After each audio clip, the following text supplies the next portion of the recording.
Donc, je laisse Catherine prendre la parole. Catherine, on est à toi et tu es en ligne. Est-ce que vous m'entendez bien du coup? On t'entend bien. Ok, super.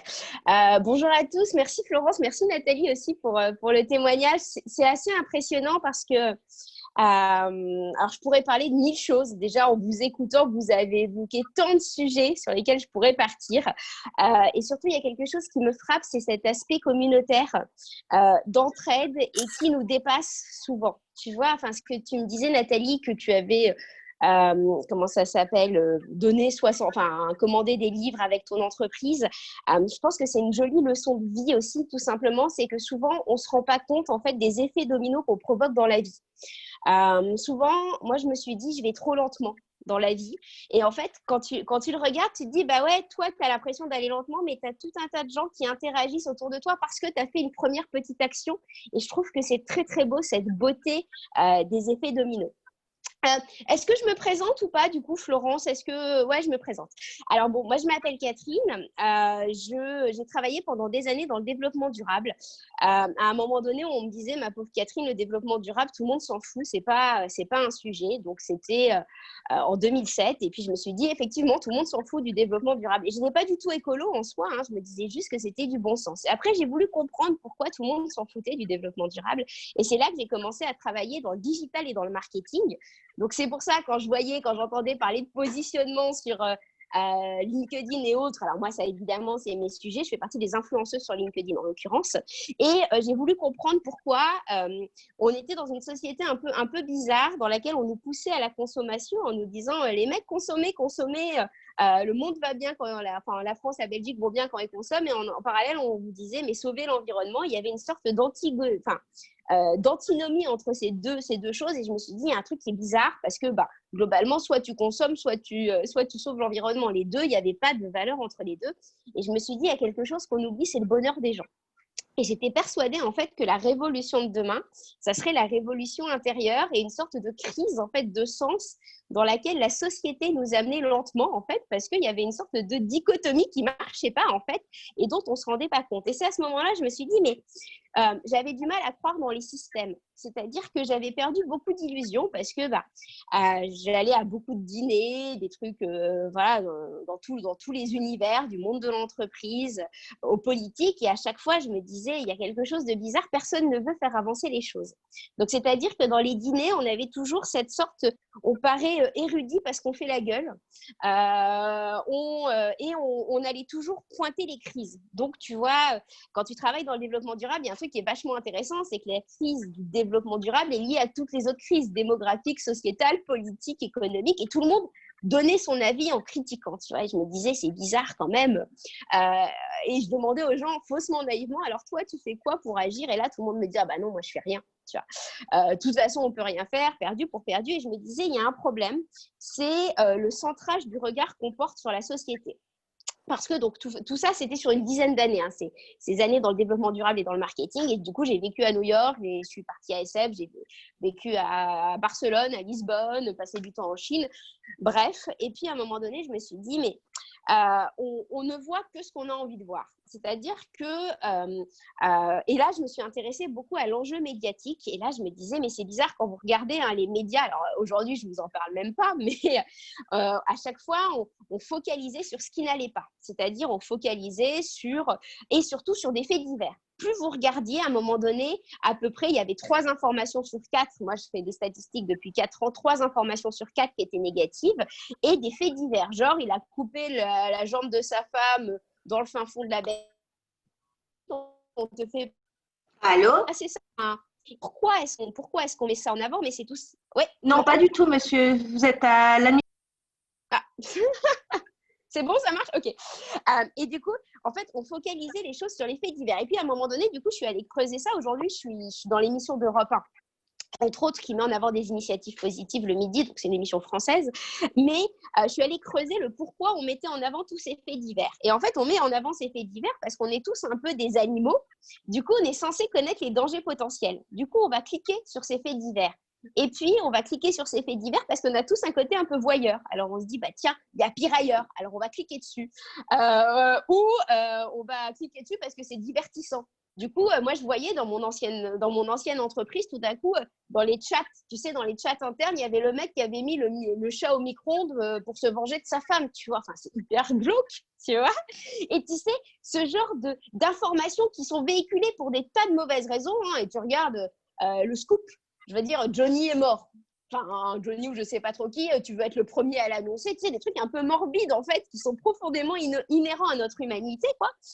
Et ce fait de connaître les dangers potentiels autour de toi, mais le mec qui a coupé la jambe de sa femme dans le fin fond de la Belgique, globalement, c'est pas un danger pour toi, mais ça joue sur tes instincts humains. Sauf que plus on clique sur ce genre d'informations, plus on voit ce genre d'informations. Parce que les médias, on le sait tous, sont financés par des annonceurs. Du coup, le but aujourd'hui, souvent d'un média, c'est de te faire rester sur le média, en fait.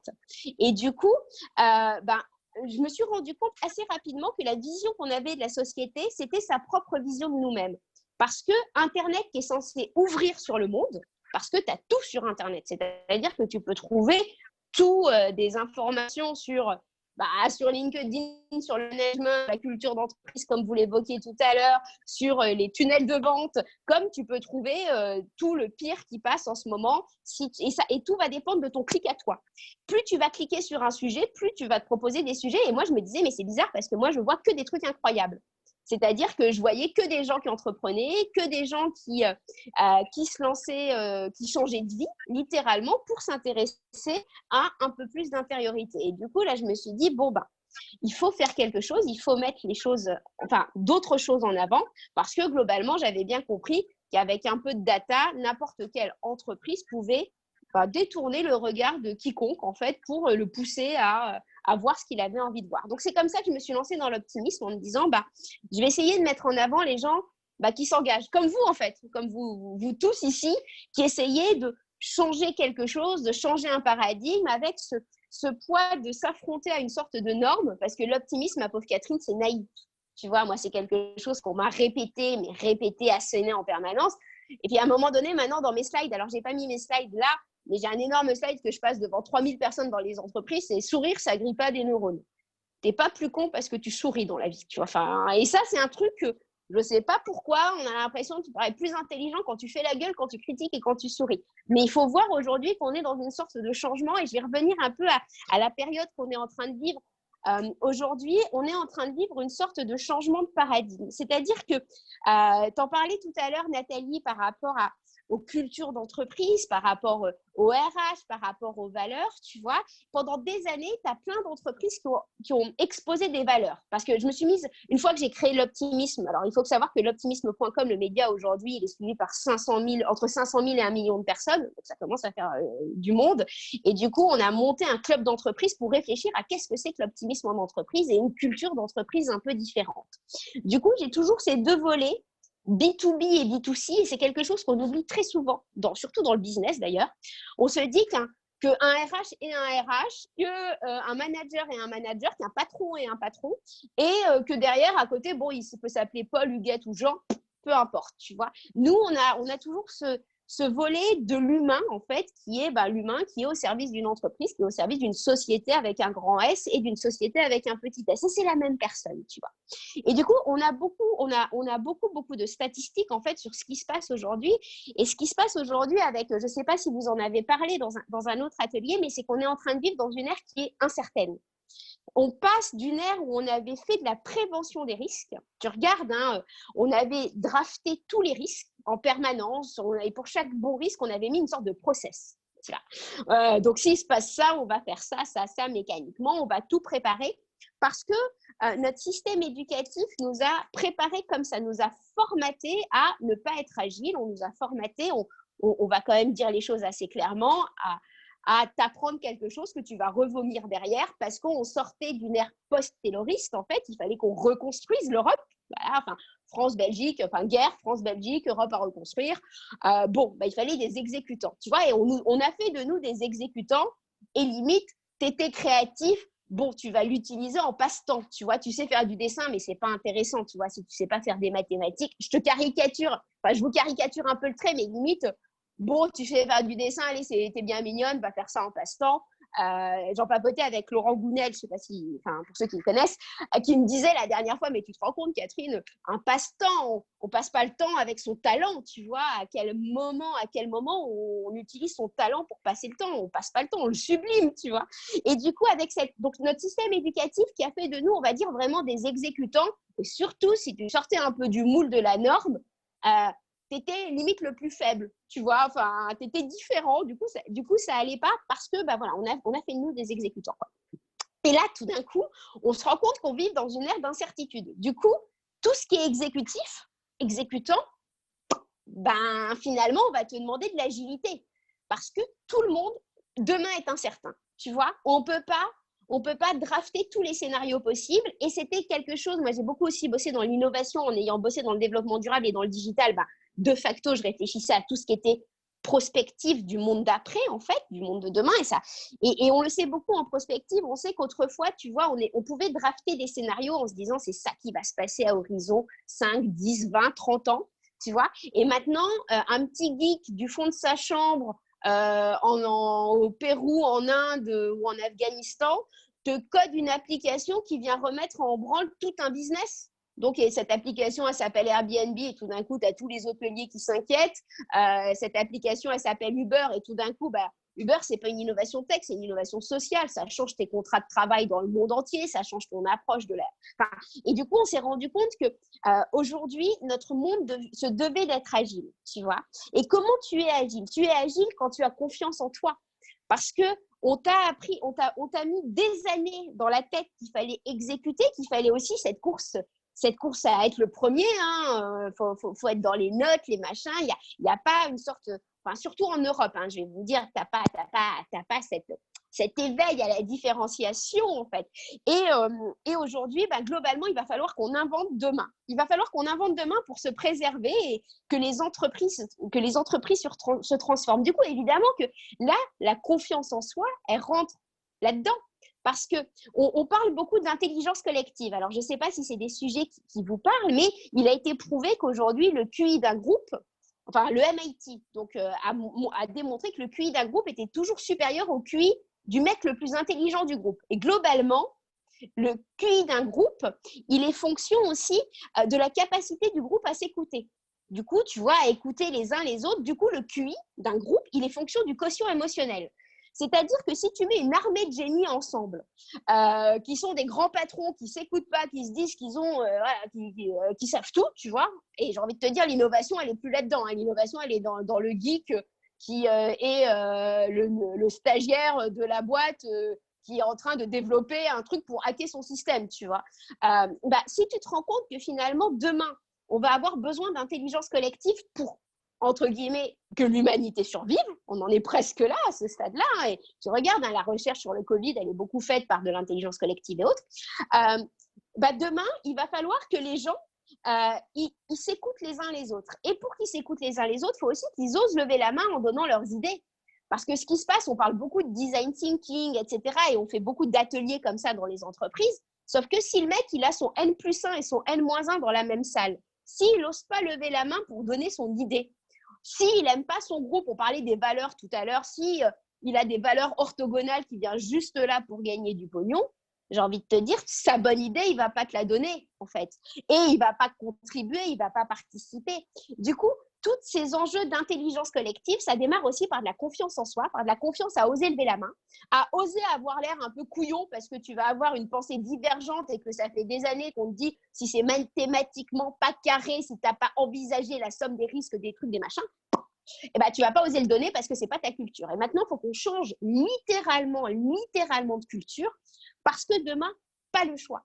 Pas le choix de solver de cette norme parce qu'il va falloir qu'on soit collectivement intelligent. Et moi, je trouve ça absolument incroyable. Dans votre club book, il faut mettre le livre de Super Collectif d'Émile Servan-Schreiber sur l'intelligence collective. Il est vraiment très bien, ce bouquin. Mais il va falloir qu'on sorte de ces systèmes limitants qu'on s'est mis en se disant mais là les mecs, enfin les nanas, les gens tout court, on est tous hyper importants et on est fondamentalement utiles à la construction de notre société de demain, qui qu'on soit. Et il n'y a plus de normes en fait, c'est-à-dire qu'il n'y a plus cette évaluation qu'on a, et surtout un truc qui est très, très intéressant aujourd'hui, c'est qu'en culture européenne, on pense sans arrêt à court terme. Je ne sais pas si vous avez remarqué, j'en parle beaucoup dans mon deuxième livre, où on est dans l'évaluation à court terme, c'est-à-dire tu vas bouffer au resto, tu notes ton resto. Tu vas à un hôtel, tu notes ton hôtel. Tu fais une prestation de massage, tu lui mets des petites étoiles à ta prestation de massage. Sauf que du coup, tu vois, on est dans l'immédiateté. Et cette notion d'immédiateté, on a oublié que, je veux dire, ton palais, il peut changer, ton goût, il peut changer. Tu vois, dans 10 ans, je veux dire, tu n'aimes pas les aubergines aujourd'hui. Dans 10 ans, tu peux kiffer les aubergines. Et tu vois, cette notion de voir la réalité à hyper court terme, ça nous enferme et ça nous file régulièrement la trouille. C'est-à-dire que, et quand tu as bossé dans l'innovation, je me rappelle à SF, aller dans une soirée où il y avait des mecs d'Instagram. À l'époque, ils étaient 9 chez Instagram. Et tu vois, ces geekos, enfin vraiment, ils te payaient des bouteilles de champagne à 100 balles. Et moi, je ne comprenais pas, tu vois. Enfin, je veux dire, j'avais 25 ans, ils en avaient 25, tu vois. Et les mecs, ils avaient pognon de se payer des bouteilles à 100 balles. Et en fait, j'avais compris, s'il y a bien un truc que j'ai compris aux États-Unis, c'est que, en fait, tu as une humilité face au temps. Tu vois, tu as une humilité face au temps parce que tu sais que les 9 petits nerds là dans ce club de je sais pas trop quoi à SF, tu sais que demain c'est peut-être des géants. Et c'est pas parce que tu t'appelles Carrefour que tu vas faire semblant de bosser avec eux. Tu vas te dire que eux demain c'est peut-être des géants, tu vois, comme Mark Zuckerberg a été un petit qui est devenu géant. Et tu as une humilité des uns face aux autres qui nous manque fondamentalement, nous, en culture européenne. C'est-à-dire, tu es le gros, tu es celui qui cautionne le petit, tu es celui qui achète la presta, et tu vois, tu as une sorte de truc très descendant, en fait, en permanence. Alors que maintenant, notre société, elle doit se voir en punaise, on est tous, on est un écosystème, en fait, on est un écosystème humain, et on est tous, mais fondamentaux, les uns pour les autres. L'exemple de Nathalie tout à l'heure, je le trouve assez incroyable, parce que ça montre, en fait, comment, tu vois, chacun va participer à un écosystème géant en se disant ça va faire du bien à celui qui va lire un bouquin, chacun va y aller étape par étape sans se mettre une sorte de limite en se disant moi je fais pas grand chose. Moi j'ai passé ma vie à me dire je fais pas grand chose, tu vois, en me disant moi je fais juste écrire des livres et mettre en avant des gens, et je me dis je fais pas grand chose, tu vois, comparé à celui qui faisait un autre truc, tu vois, mais en fait on fait tous pas grand chose, tu vois. Et du coup c'est ça qu'il faut aller chercher, c'est aller chercher ce truc, on est tous fondamentalement importants, même si on fait tous fondamentalement pas grand chose. Avec une quatrième, et je pense que je vais m'arrêter là, sinon je suis très bavarde et je peux partir très très loin, avec une notion du travail que j'aimerais bien vraiment revoir et redonner à tout le monde. On oublie les 4 valeurs du pilier travail, en fait. Le travail, alors souvent, tu vois, tu as plein de, comment ça s'appelle, d'études qui passent sur le travail, mais le travail, ça répond déjà à 4 besoins. Ça te fait gagner du pognon. Parce que pour le moment, alors je ne sais pas comment ça va être dans 5 ans, dans 5 mois post-Covid, tu vois, mais a priori, le travail, c'était fait pour te faire gagner du pognon.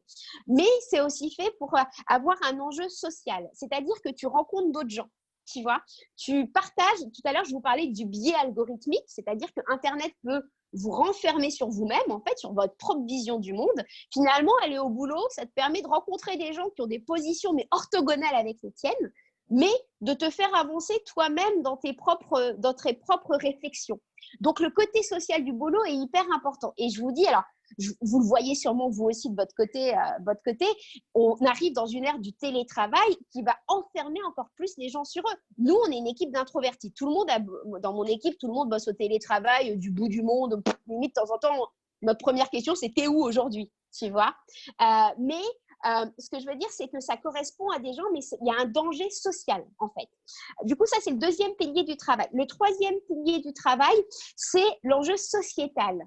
C'est-à-dire l'enjeu sociétal, c'est participer à plus grand que soi. Donc, c'est pour ça, tu vois, toutes ces valeurs que plein d'entreprises essaient de placarder à leur mur en se disant, voilà, nous, a posteriori, on va inventer nos valeurs, tu vois, mais non, il faut que ça soit incarné pour que les gens se rendent compte qu'ils ont une cause, qu'ils participent à un projet. Et c'est pour ça que la vie associative est hyper importante. C'est pour ça que rien que ce que vous faites là, c'est pas travail à proprement parler, mais vous participez à la construction les uns des autres. Et c'est vachement important, en fait, pour avoir une sorte de je participe à plus grand que moi, parce que qui je suis va impacter les autres.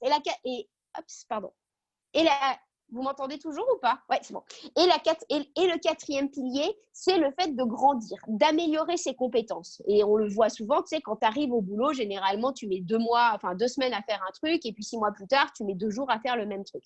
Du coup, on voit souvent le travail, et tu as plein de gens qui se disent, moi, j'en ai marre de mon boulot et juste parce qu'un des piliers est un peu branque-ballant, il ne faut pas oublier que c'est aussi ça qui fait notre humanité. On a vu le travail comme l'emploi. Tu vois, qu'est-ce que tu fais dans la vie? C'est quoi ton emploi, tu vois, dans la vie? Mais en fait, il faut voir le travail comme entre guillemets, le labeur, mais le labeur dans la cause, l'œuvre qu'on fait.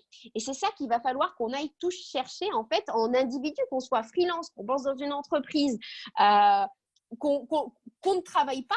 Parce que on se rend compte, voilà, de temps en temps, tu ne travailles pas.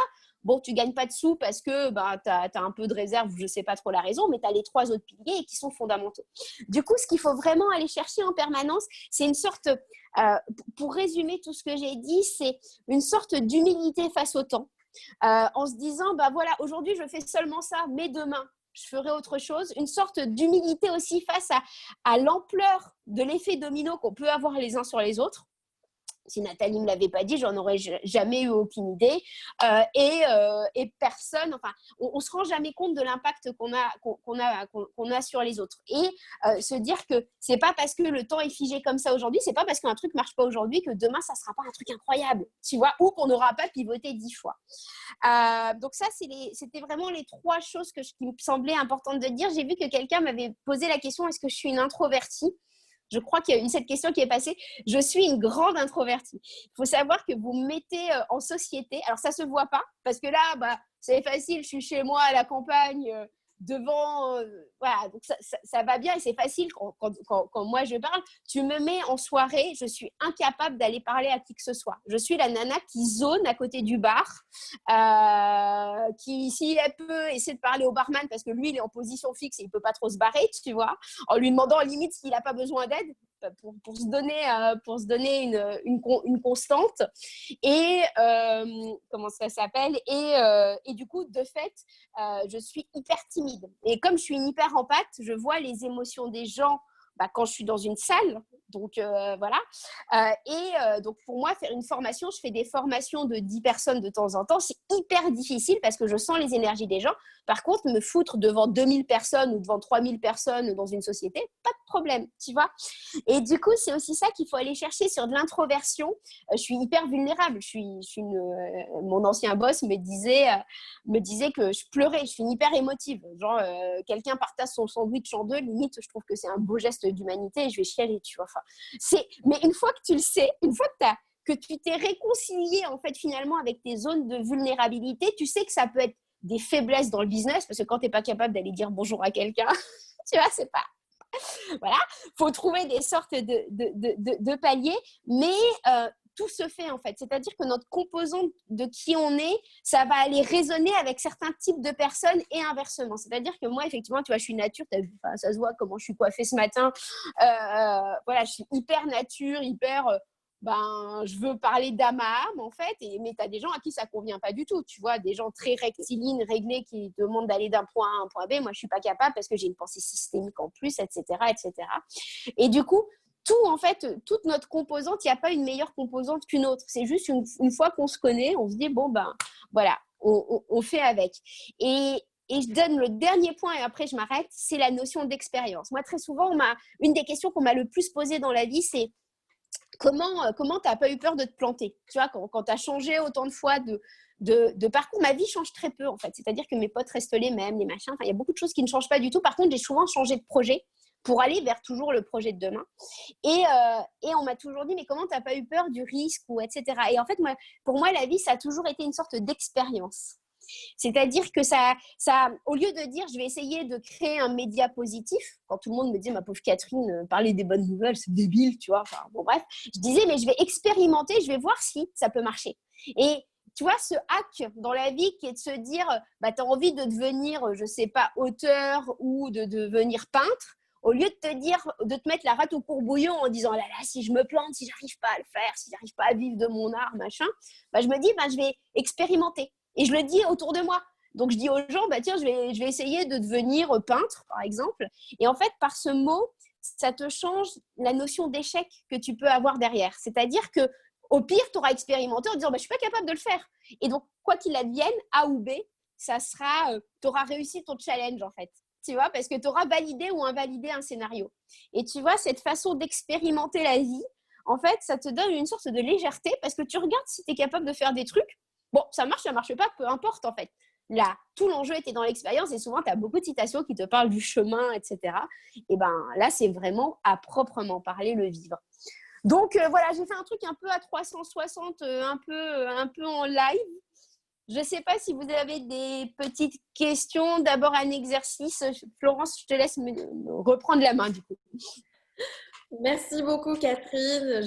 J'adore et tout ce que tu me dis, ça vibre en moi parce que je me reconnais aussi dans le côté introverti, même si ça ne se voit pas. Parfois, le contact avec beaucoup de gens d'un coup, ça me fait peur. Je ne sais pas comment gérer. Est-ce que du coup, on me demande que tu puisses répéter les 4 piliers du travail? Ok. Est-ce que vous m'entendez toujours aussi bien? Parce que j'ai. Ok. Alors, le premier pilier du travail, c'est gagner du pognon. Basique, voilà, pour vivre.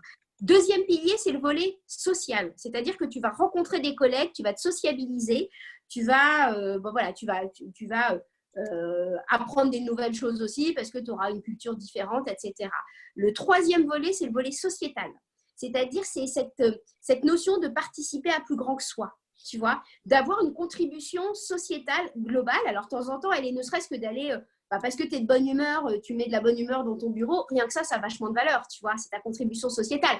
Parfois, si tu bosses, je ne sais pas, à la SNCB, ta contribution, c'est clairement de permettre à des gens d'aller d'un point A à un point B, tu vois. Et c'est pour ça qu'en fait, souvent, la valeur de l'entreprise dans laquelle tu travailles est vachement importante parce que, je ne sais pas, si tu travailles dans une imprimerie, tu aides des gens à communiquer. Tu vois. Du coup, c'est pour ça qu'en fait, il faut souvent que si ce n'est pas l'entreprise qui a posé l'impact sociétal, il faut que ce soit toi individuellement qui le pose. Et ça, parfois, c'est juste l'environnement. Donc, troisième pilier, sociétal. Et quatrième pilier, ta capacité à t'améliorer et à apprendre des trucs, en fait. Parce que c'est vrai qu'on parlait tout à l'heure, quelqu'un a évoqué la zone de confort. Et c'est vrai que l'entreprise, quand tu es au travail, souvent, ça te met dans des zones d'inconfort. Tu vois, quelqu'un disait, voilà, je suis allée un peu au-delà de ce que... C'est des trucs qui me foutent la trouille. Hein. Enfin, et c'est vrai que la première fois que moi, on m'a balancé sur une scène de 5000 personnes, je t'avoue, tu as l'impression d'être en zénith. Tu te dis, mais c'est quoi ce délire, quoi. Mais ce que je veux dire, c'est que du coup, ça t'impose de sortir régulièrement et de te prouver finalement que tu es capable de faire, tu vois. Et de voir aussi cette sorte de courbe de progression que parfois, tu as l'impression de ne pas avancer avec ces sortes de paliers qui existent aussi. Tu sais, quand tu apprends une langue, tu vois, de temps en temps, tu as des paliers, tu as l'impression de ne plus avancer. Mais quand tu vas le regarder aussi, tu vas te rendre compte que tu as avancé dans plein de domaines. Et c'est pour ça, cette courbe d'apprentissage, elle est hyper intéressante à aller chercher parce qu'elle n'est pas que dépendante de ta fiche de poste. Tu vois, souvent, on te donne une fiche de poste en te disant, toi, tu vas être directeur environnement, je sais pas. Mais en fait, tu vas être en plus manager, tu vas être en plus, tu vas devoir répondre, comment ça s'appelle, aux demandes des RH pour ceci, tu vas devoir répondre aux demandes des DG pour cela, à la com pour communiquer. Et du coup, en fait, tu ne vas pas seulement t'améliorer sur ta feuille métier, mais tu vas t'améliorer toi en tant qu'humain. Donc, c'est aussi ça qu'il faut aller chercher. Et tout ça, c'est profondément individuel. Et c'est pour ça que les accompagnements, tout ce qui est coaching, etc., est vachement intéressant parce que souvent, toi-même, tu as du mal à prendre du recul par rapport à toi. En disant moi je fais pas grand chose, tu vois, et ce truc très féminin de se dire je fais pas grand chose, syndrome de l'imposteur qui va bien, etc. Alors Catherine, merci pour ton enthousiasme. Donc c'est le moment des questions-réponses avant les 2 exercices que Catherine va nous donner. Moi j'ai déjà une question pour toi Catherine. Pendant que les autres réfléchissent à leurs questions. C'est qu'en fait, pour le moment, je suis en train de lire justement un livre d'une de nos autres Woro qui a écrit un livre terrible qui s'appelle Libre d'être soi-même. C'est Evelyne Fanel, une de nos qui a écrit avec Christian Junot. Et en fait, dedans, elle décrit une femme qui vient chez elle en disant, voilà, je suis hyper active, je suis très enthousiaste, je me mets vraiment la pression, je veux tout le temps en faire trop, le syndrome de la perfectionniste, on va dire. Et du coup, mon compagnon, mes collègues disent que j'en fais trop, que je ne prends jamais de temps de repos. Et en fait, Evelyne, en creusant, a remarqué que cette femme avait une maman dépressive donc qui était en dépression. Et l'inverse de la dépression, c'est la pression. Ah oui, exact. Et donc, voilà, la zone d'ombre de pression, dépression n'était pas acceptée pleinement dans les facettes de son inconscient. J'ai envie de te demander à toi, c'est très personnel, mais les hauts savent à quel point j'aime bien poser des questions et il n'y a jamais d'obligation de répondre, évidemment. Si toi, ton optimisme, ton dynamisme, cet enthousiasme est une réaction en rejet, en contraire à tes parents ou ce que tu as vécu enfant, ou si c'est dans la continuité. Très très bonne question. Moi, j'étais pas. Il faut savoir que quand j'étais gamine, j'étais un peu, tu vois, la petite boulotte qui était toujours en décalage avec les autres. Tu vois, je me disais, c'est bizarre, les gens voient pas la même réalité que moi. Et je pense que de composition très résiliente. C'est-à-dire que je m'adapte très facilement. Tu regardes, enfin, je veux dire, toutes les personnes avec qui j'ai vécu, coloc, mec, n'importe quoi, vraiment, tu vois, je suis très, très. Il n'y a jamais de problème à proprement parler. Donc, je suis de nature, je pense, très résiliente. Mais je pense que ma réaction, elle n'a pas été comparée à mes parents parce qu'il faut savoir que moi, je crois beaucoup à la polarité des choses. C'est-à-dire que, tu vois, je suis une extravertie qui fait des conférences. Par contre, 3 mois de confinement avec des bouquins, alors moi, je le vis, mais comme un bonheur absolu. Tu vois ce que je veux dire, tu vois? Il y a cette sorte de moi je suis capable de faire… maintenant, je me suis remise aux méditations, mais je suis capable de passer des jours et des jours et des jours avec des bouquins, tu vois, sans voir personne, sans que ça me manque, tu vois. Et du coup, c'est probablement l'opposé. Et je pense qu'il y a effectivement, qu'il y a tout trait de caractère, il y a son opposé. Donc, tu vois, hyper extraverti sur scène, hyper introverti dans la réalité, optimiste. Et je pense que c'était pas vis-à-vis de mes parents, c'était vis-à-vis de la société en général. C'est-à-dire de ce décalage qui, moi, me heurtait profondément. C'est Flaubert qui dit « Ce qui rafle les autres me transperce ». Tu vois, l'hypersensibilité, ça me faisait ça. Tu vois, cette quête, c'est probablement, moi, c'était l'injustice. Tu vois, cette injustice sociétale où je me disais, mais on manipule massivement les gens, tu vois. Cette injustice en se disant, bah, il y avait ceux qui réussissaient parce qu'ils avaient la seule capacité du verbe, de l'art oral, et ceux qui faisaient des trucs incroyables, à qui jamais on donnait la parole, tu vois. Et je pense que tout mon optimisme a été, ok les mecs, soit on continue comme avant en étant assez pessimiste et je pense que je le suis aussi parce que tu regardes, hein, j'ai plein de potes qui sont collapsologues, donc je ne sais pas si ça vous parle, tout ce qui est collapsologie, c'est l'effondrement, la théorie de l'effondrement, et je suis limite d'accord avec eux. Tu vois, le pire là-dedans, c'est juste que je veux, à un moment donné, ma réaction, je pense qu'elle a été pas contre des parents, mais plutôt contre la société en me disant oh, il faut qu'on crée en fait. Et comme je croyais plus dans les systèmes, je croyais plus dans le système scolaire, j'imagine très tôt, mais ça se voyait pas parce que je l'exprimais pas, parce que je suis résiliente, je croyais plus dans les entreprises et j'adorais mon ancienne boîte. Je fais partie de ceux qui ont pas du tout fait un burn-out. Je veux dire, moi, un des jours les plus tristes de ma vie, c'est quand j'ai dû quitter mon ancienne boîte parce que j'avais une cause qui me dépassait, tu vois. Et du coup, et ouais, donc la réaction, je pense qu'elle a plutôt été sociétale parce que par contre, mes parents ont des parcours très linéaires. Oups, pardon. Mes parents ont des parcours très linéaires et j'imagine pas du tout entrepreneuriaux, pas du tout quête d'expérience. Donc j'imagine que moi, la réaction, elle a peut-être été un peu là en disant qu'il y avait plein de choses à aller expérimenter. Pardon, j'ai mon iPad qui tombe. Du coup, voilà. Je sais pas, je pense pas que ce soit parental. Je me sens très chanceuse en fait dans mon parcours de vie.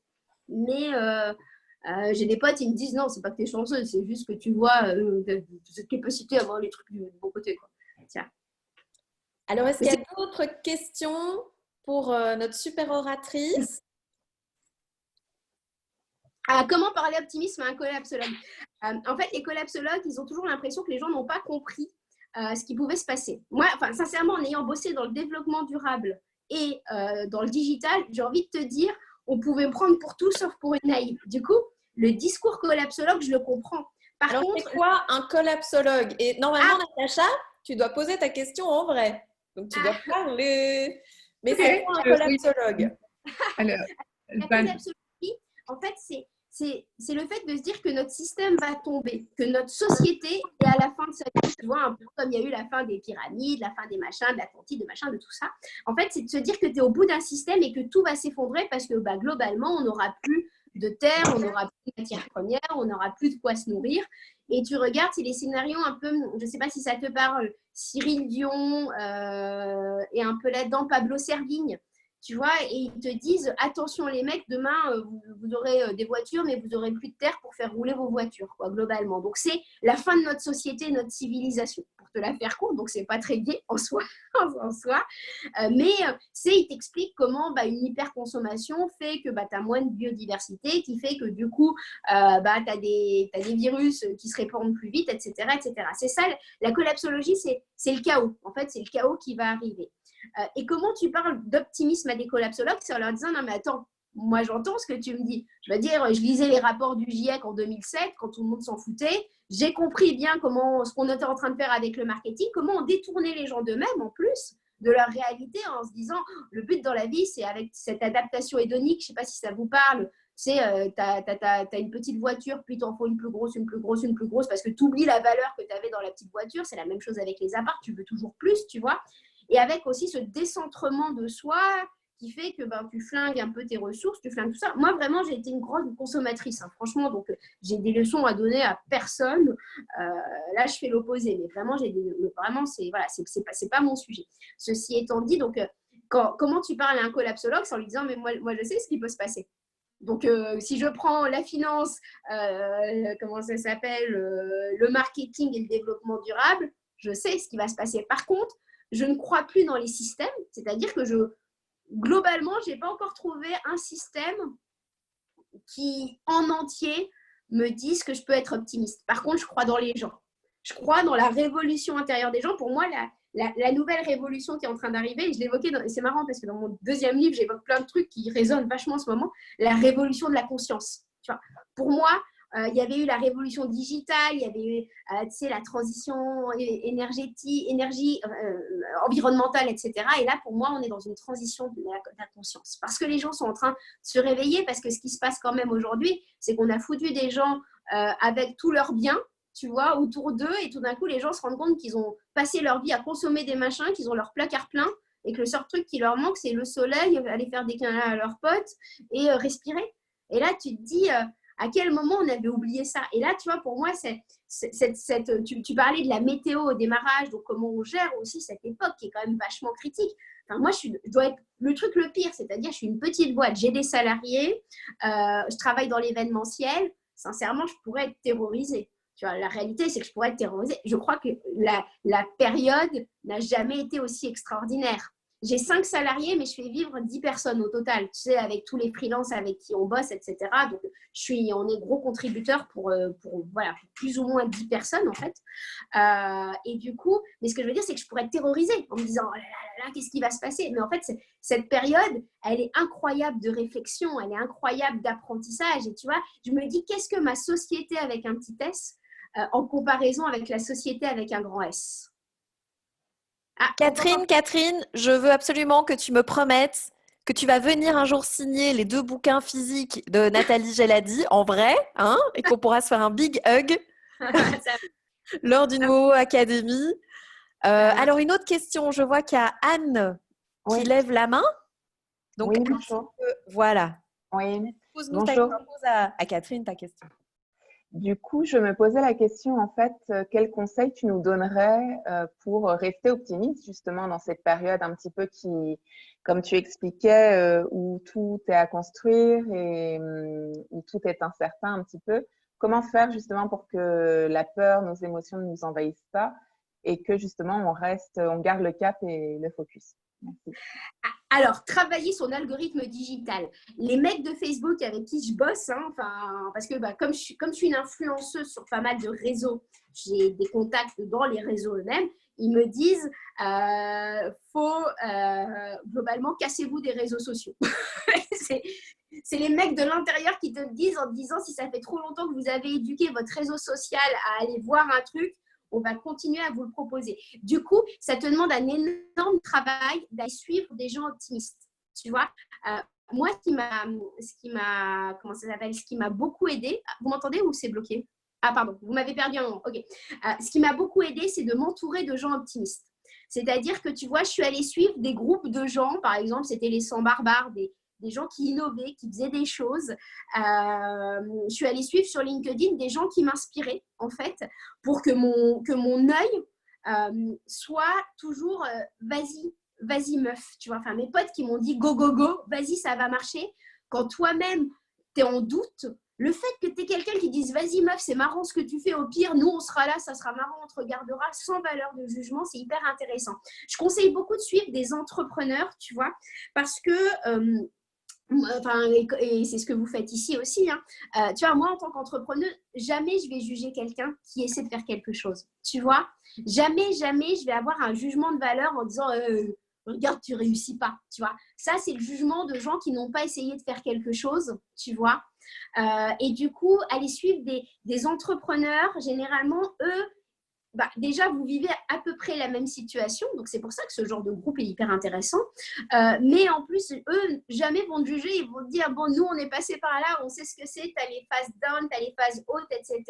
Par contre, nous, on va être là en cas de petits coups de mou pour te dire, allez, vas-y, on continue. Donc, c'est vraiment ce que vous faites ici, c'est pour ça que j'aime beaucoup, et c'est pour ça aussi que j'ai accepté de venir ici, c'est que, voilà, je trouve que c'est hyper intéressant. Donc, algorithme digital, tu vois, tu peux me suivre moi, tu vois, vous pouvez suivre Émile Servan-Schreiber. Tout à l'heure, je vous parlais d'intelligence collective. Au moins, ça va vous nourrir, en fait. Et surtout, ne jamais commenter un truc où vous essayez de convaincre quelqu'un. C'est-à-dire que, tu vois, moi, pendant un moment donné, plein de RH m'agressaient sur la thématique du bonheur en entreprise. Tu vois, on me disait, mais ce n'est pas le but d'une entreprise de faire le bonheur. Chacun ses convictions. Mais tu sais, au démarrage, j'essayais de leur dire en disant, mais c'est plus sympa quand les gens vont bien dans une entreprise. En plus, elle est plus performante. Tu vois, je ne comprenais pas, tu vois. Et tu vois, j'essayais de leur répondre. Mais moi, en leur répondant, je leur donnais de la visibilité.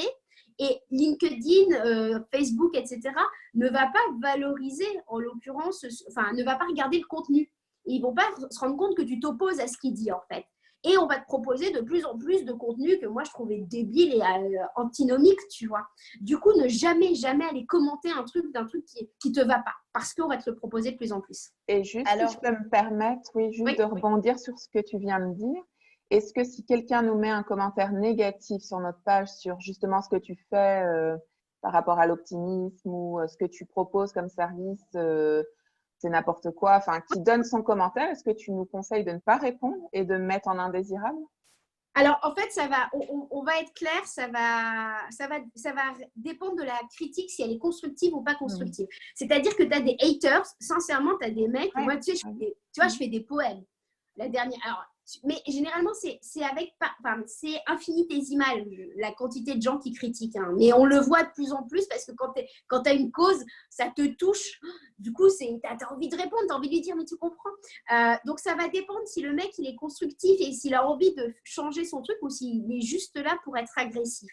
Parce qu'on est dans une ère où il faut bien se rendre compte aussi sur les réseaux sociaux, donc sur Facebook, sur LinkedIn, les commentaires, ils sont plus par ordre chronologique. Ils sont en fonction du nombre de réactions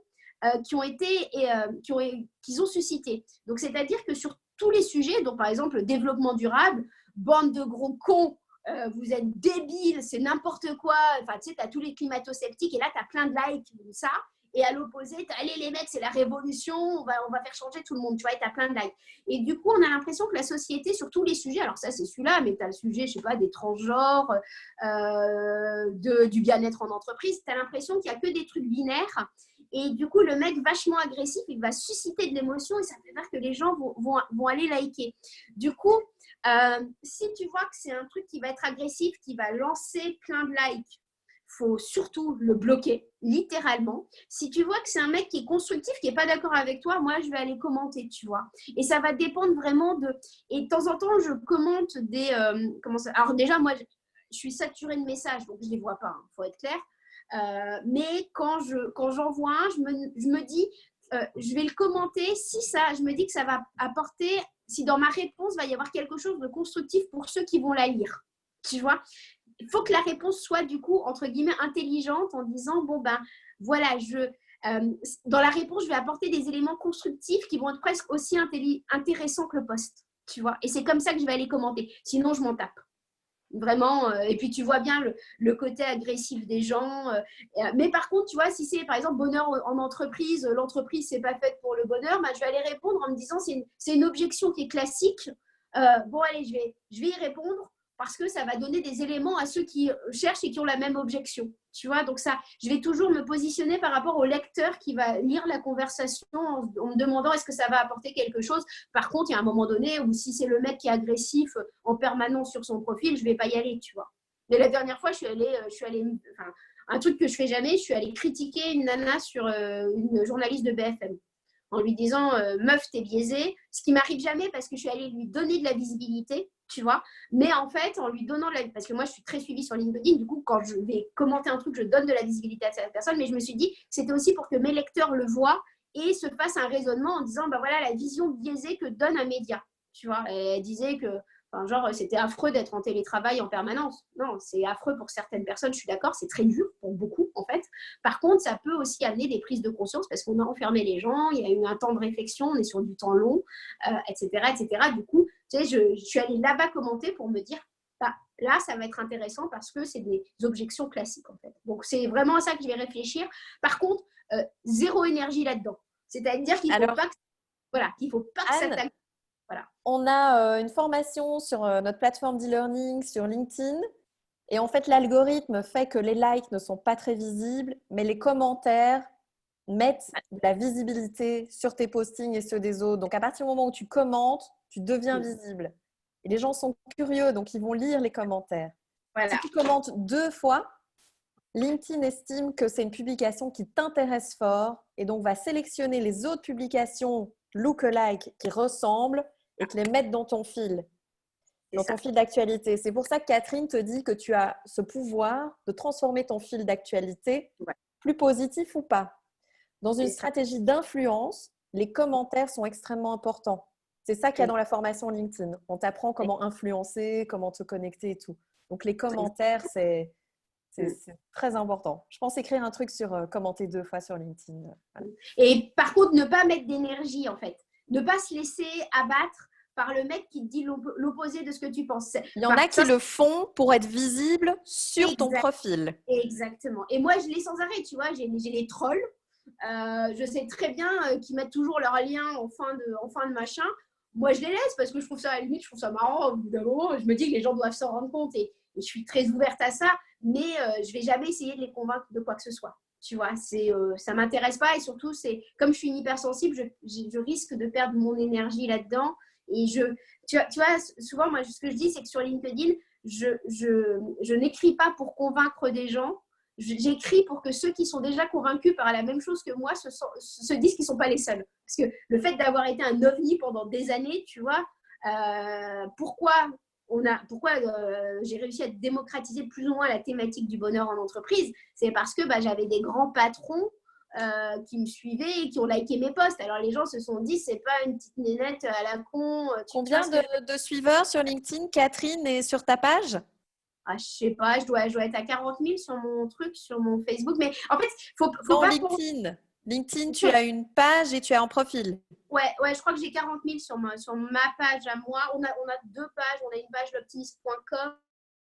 Je vous mettrai le lien dans la textbox. Il y a une autre question de Lydia. Avant qu'on passe aux exercices. Lydia, tu peux activer ton son pour la poser? Voilà. Voilà. Super. Merci beaucoup déjà pour l'énergie que tu apportes ici dans le groupe. J'ai trouvé ça super. Moi, j'avais une question justement par rapport aux réseaux sociaux et aux entrepreneurs à suivre. Mais justement, comme je suis en train de chercher à me développer d'un côté sur le digital et puis sur les réseaux sociaux, j'aurais aimé savoir personnellement, Catherine, quels entrepreneurs, toi, tu suis qui sont les personnes qui sont intéressantes à suivre quand on parle de développement personnel ou de développement professionnel, donc ce qui nous touche toutes plus ou moins ici. Voilà. Ah, zut, on n'entend plus Catherine. Le temps que Catherine revienne, moi, ce que je fais, Lydia, c'est que je vais voir des entreprises que j'aime bien. Je regarde sur la page et alors en haut à droite, tu vois tous les gens qui sont employés dans la société. Ok. Donc, en lisant, par exemple, l'Écho, Le Vif, la Libre Belgique, je vois des petites sociétés qui se démarquent, comme par exemple Mhm. Casidomi. Et alors, je vais sur la page de Casidomi, je vois qui est employé et je me mets en contact avec là où le CEO ou là où le manager. Ok, ouais, bon plan. Ouais. Et alors, Donc, en fait, bah, de c'est vrai que ça nouveau, déchire. Ouais. comme je l'ai dit à Anne, plus tu vas liker et plus tu vas commenter surtout les publications, même simplement en mettant bravo, chère Anita, eh bien, LinkedIn va te proposer d'autres profils qui ressemblent à celui-là. Moi, par exemple, Mhm. je mets beaucoup en connexion avec des journalistes. Eh bien, LinkedIn me propose toujours des journalistes dans mes mises en contact. Donc, plus tu vas te connecter avec des petits entrepreneurs et entrepreneuses, et plus il va te proposer des petits entrepreneurs et entrepreneuses. D'accord. Et ça, tu le fais donc en recherchant finalement des sociétés qui ont des valeurs que toi, tu apprécies. Voilà. En lisant un article, en voyant que quelqu'un commente un autre sujet, je rajoute facilement les gens aussi quand je vois qu'ils sont inspirants. Tout de suite, je les rajoute sur LinkedIn. Ça marche. Merci. Bon, Catherine, j'espère qu'elle va revenir avec nous parce que là, on t'a perdu, Catherine. La première fois que ça nous arrive, c'est du direct, c'est un live.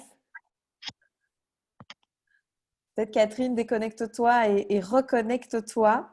Donc, je vous ai mis la page de Catherine sur LinkedIn qui est l'optimisme.com. Voilà, où il y a combien de personnes? On ne voit pas combien. 75 000 abonnés, 76 000 abonnés presque.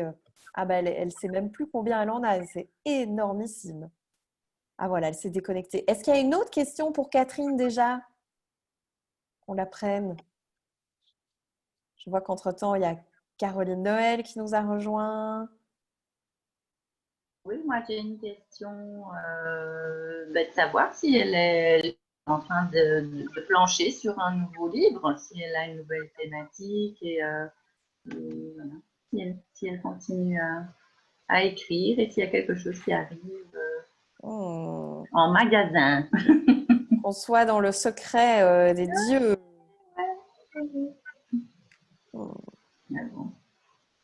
À mon avis, elle va arriver.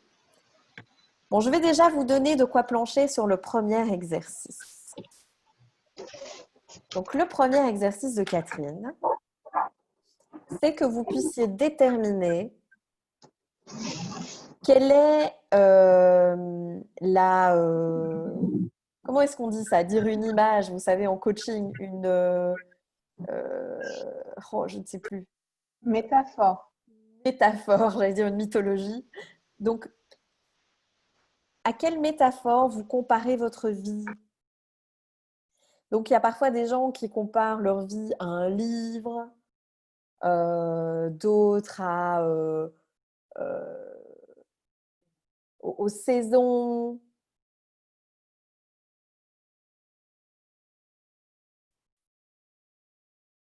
Donc, à quelle métaphore, en général, vous comparez votre vie? Catherine me disait même qu'il y a des gens qui comparent une machine à laver. Pardon. Voilà, Catherine est là. Catherine, Désolée. en t'attendant, j'ai déjà donné le premier exercice, mais on a encore une question quand même de ta fan numéro 1, Nathalie Geladi, qui veut que tu nous mettes dans le secret des déesses. Donc, je laisse Nathalie poser sa question. Oui. Es-tu en train de plancher sur un nouveau livre? Ouais. Ah, Ouais. bon. J'ai validé avec Michel Lafon là. Parce qu'en fait, je ne sais pas si vous imaginez bien le livre qui est en train de se passer. Et je pense que je vais plutôt partir, d'ailleurs, en exclusivité sur un peu plus narratif, un peu plus métaphorique, tu vois. Une sorte de petite interrogation par rapport à tout ce qu'on a pu vivre aujourd'hui et qu'on se pose en fait sur la société actuelle. Sur le deuxième, je ne sais pas si vous voyez, sur le premier bouquin, j'avais vraiment parlé d'optimisme à proprement parler en donnant des clés très factuelles. Sur le deuxième, j'extrapolais en disant réfléchissons au monde qui nous entoure, tu vois, sur la télé-réalité où tu éjectes le plus faible en permanence, tu vois. Enfin, il y a plein de composantes hyper intéressantes où on ne se rend pas compte à quel point ça joue sur nous, tu vois. Et sur le troisième livre, je pense que ça va plutôt être la notion de quête de sens,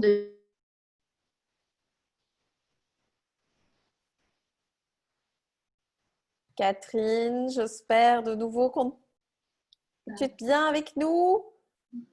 On ne t'entend plus. En tout cas, moi, je ne t'entends plus. Faites-moi ça si vous n'entendez plus Catherine. Je sais qu'elle est en Normandie, dans une campagne qu'elle affectionne. Catherine, reviens parmi nous. Aïe, aïe, aïe, aïe, aïe. Bon, ben, je vais déjà vous dire nos prochains rendez-vous. Prochain rendez-vous, c'est Edith Lassia, grande amoureuse descendante de lignée d'amoureuses. Ça, c'est vendredi 5.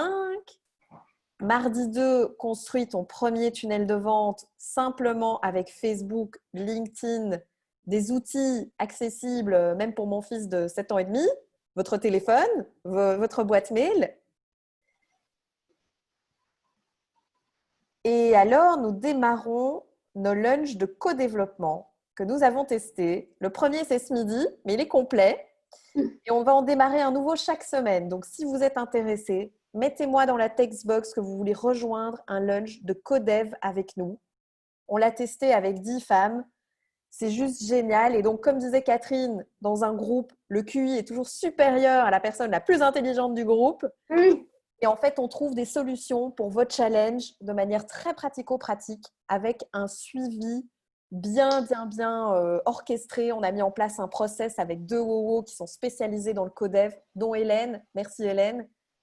Et donc, voilà, je vois déjà que vous m'écrivez. Donc, je recède la parole à Catherine. Catherine, Pardon. reste avec nous maintenant. Reste avec nous. Ouais, je suis désolée. Je pense que mon Internet, il en a marre que je sois si bavarde. Tu vois, enfin, je veux dire, on me donne 20 minutes, ça dure 1 heure. Enfin, il en a marre, je crois. Du coup, donc voilà. Donc, le bouquin va sortir a priori en avril 2021. Du coup, je suis sur l'écriture là. Voilà, pour répondre à la question en exclu. Mais je suis contente parce que la fond, vu que ça marche très bien, ben, il me laisse carte blanche en fait. Et ça, c'est une chance parce que je me suis mise à écrire des poèmes pendant pendant le confinement. Ça n'a aucun sens, mais tu vois, il me laisse aller jusqu'au bout de mes idées. Donc ça, c'est incroyable. Tu as raconté le petit exercice sur la métaphore, c'est ça? Oui, donc j'ai introduit ton exercice sur la métaphore. Peut-être rappelle simplement le principe et puis on fait un petit tour, 3 personnes avec leur métaphore. Ouais, alors ça, c'est en fait, je vous le dis parce que ça, c'est une de mes grandes questions. C'est une amie qui était un jour dessinatrice qui m'a demandé si ta vie était une métaphore visuelle, quelle serait-elle? Et je vous donne cet exercice parce que cette question, moi, ça fait 3 ans qu'elle me taraude, en fait. Et au démarrage, je me disais, ah bah, ça serait une sorte de pièce de théâtre, tu sais, avec des chapitres, des actes et des scènes. De temps en temps, tu changes, tu as des nouveaux entrants qui arrivent en jeu. Et puis, tu as des grands, des grands actes et des grandes scènes. Puis après, je me suis dit, dans le deuxième livre, et c'est ce que j'évoquais dans le deuxième livre, pour moi, c'est une sorte de mélodie. Tu sais, tu as des temps forts, des temps faibles, puis de temps en temps, tu as les 2 points qui pour revenir quelques partitions avant, enfin quelques mesures avant, parce que tu n'as pas bien compris la leçon, tu vois. Et puis, tu as des silences. Et le silence est aussi important dans la mélodie qu'in fine, que le reste des notes, tu vois, ce temps de pause. Et j'aimais bien cette histoire parce que quand on réfléchit à la métaphore visuelle de sa vie, on sait que ce n'est pas fixe. Tu vois, on sait, tu as des gens qui m'ont dit, bah, c'est comme un trampoline, de temps en temps, je monte, je descends, tu vois. Tu as des gens qui m'ont dit, bah, non, pour moi, ma vie, ça serait une sorte de, vous savez, quand on est enfant, des petits numéros qu'on relie les uns aux autres, tu vois, et à la fin, ça te donne l'image globale de ce que c'est. Et je vous pose cette question parce que, sincèrement, je trouve qu'elle permet de se distancier par rapport à sa vie et de la voir comme une sorte de… Alors moi, j'ai beaucoup cette notion du jeu. Tu vois, tout à l'heure, je vous parlais d'expérience ou un jeu de cartes où on jette les cartes, tu vois. Et je sais pas, si en 2 minutes, quelqu'un a une idée qui lui vient comme ça, et vraiment, posez-vous cette question parce que, enfin, vraiment, elle est incroyable pour se distancier. Alors, on me dit un grand Monopoly. C'est toi qui te dis, Florence? Oui, c'est moi. Toi, t'es un Monopoly, du coup. Ouais, j'y pensais quand tu disais le jeu, mais je me disais c'est mal barré si c'est le Cluedo. Une orchidée, pourquoi une orchidée? Un jeu de cartes. Ouais. La mélodie. Un arbre. Ah oui, avec les racines, l'arbre, c'est ça, et les fleurs qui poussent en même temps, c'est ça, ce qu'on voit à l'extérieur et à l'intérieur? Oui, je pense que c'est plus large que ça. C'est les racines, se nourrir des nutriments de la terre, créer un écosystème, que bouger au rythme du vent, donc vraiment la fluidité. Donc, enfin, c'est très complet. Mais c'est beau parce que, et en plus, tu vois, de temps en temps, bah, tu enracines un peu plus parce que tu as besoin de nutriments. Et ce que j'aime bien aussi, c'est la notion de l'arbre parce que bah, quand l'arbre ne pousse pas ou quand une graine ne pousse pas, c'est pas la graine que tu blâmes. Tu vois, c'est l'environnement aussi que tu vas aller regarder s'il a les bons nutriments, s'il a assez de soleil, etc. J'adore cette métaphore, je n'y avais pas pensé. Le pulse, je le dis souvent aussi. Sur mon 3e bouquin, j'ai l'impression que tu sais que la vie, c'est une sorte de grand jeu. On te donne des pièces, tu sais. De temps en temps, tu mets 2 pièces ensemble et tu dis, ah, c'est pour ça, tu vois. Puis à un moment, toutes les pièces à gauche, elles vont avec le truc de gauche. Tu sais, tu as commencé 2 pièces ensemble. J'adore cette métaphore. Sur le 3e bouquin, je me disais, à un moment donné, je me disais, mais chacun vit son pulse, tu vois. J'ai pas eu le temps de tout lire, du coup, Florence, là. Alors, on a les assiettes chinoises de Sophie Galen-Kirchen, donc qui tournoient sur des baguettes. C'est beau, c'est fragile et parfois c'est agité avec beaucoup de courant. On a la vague, on se laisse porter par la vague. Parfois c'est calme. Le vent qui va partout, dans plein d'endroits différents, qui est parfois très fort et parfois très faible. Voilà, c'est super, j'adore lire ça. Il y a plein de choses auxquelles j'aurais pas du tout pensé. Alors Claire, un poussin qui est en train de sortir de son œuf, ça ressemble à une renaissance, ça Claire, hein? Ça ressemble à une renaissance.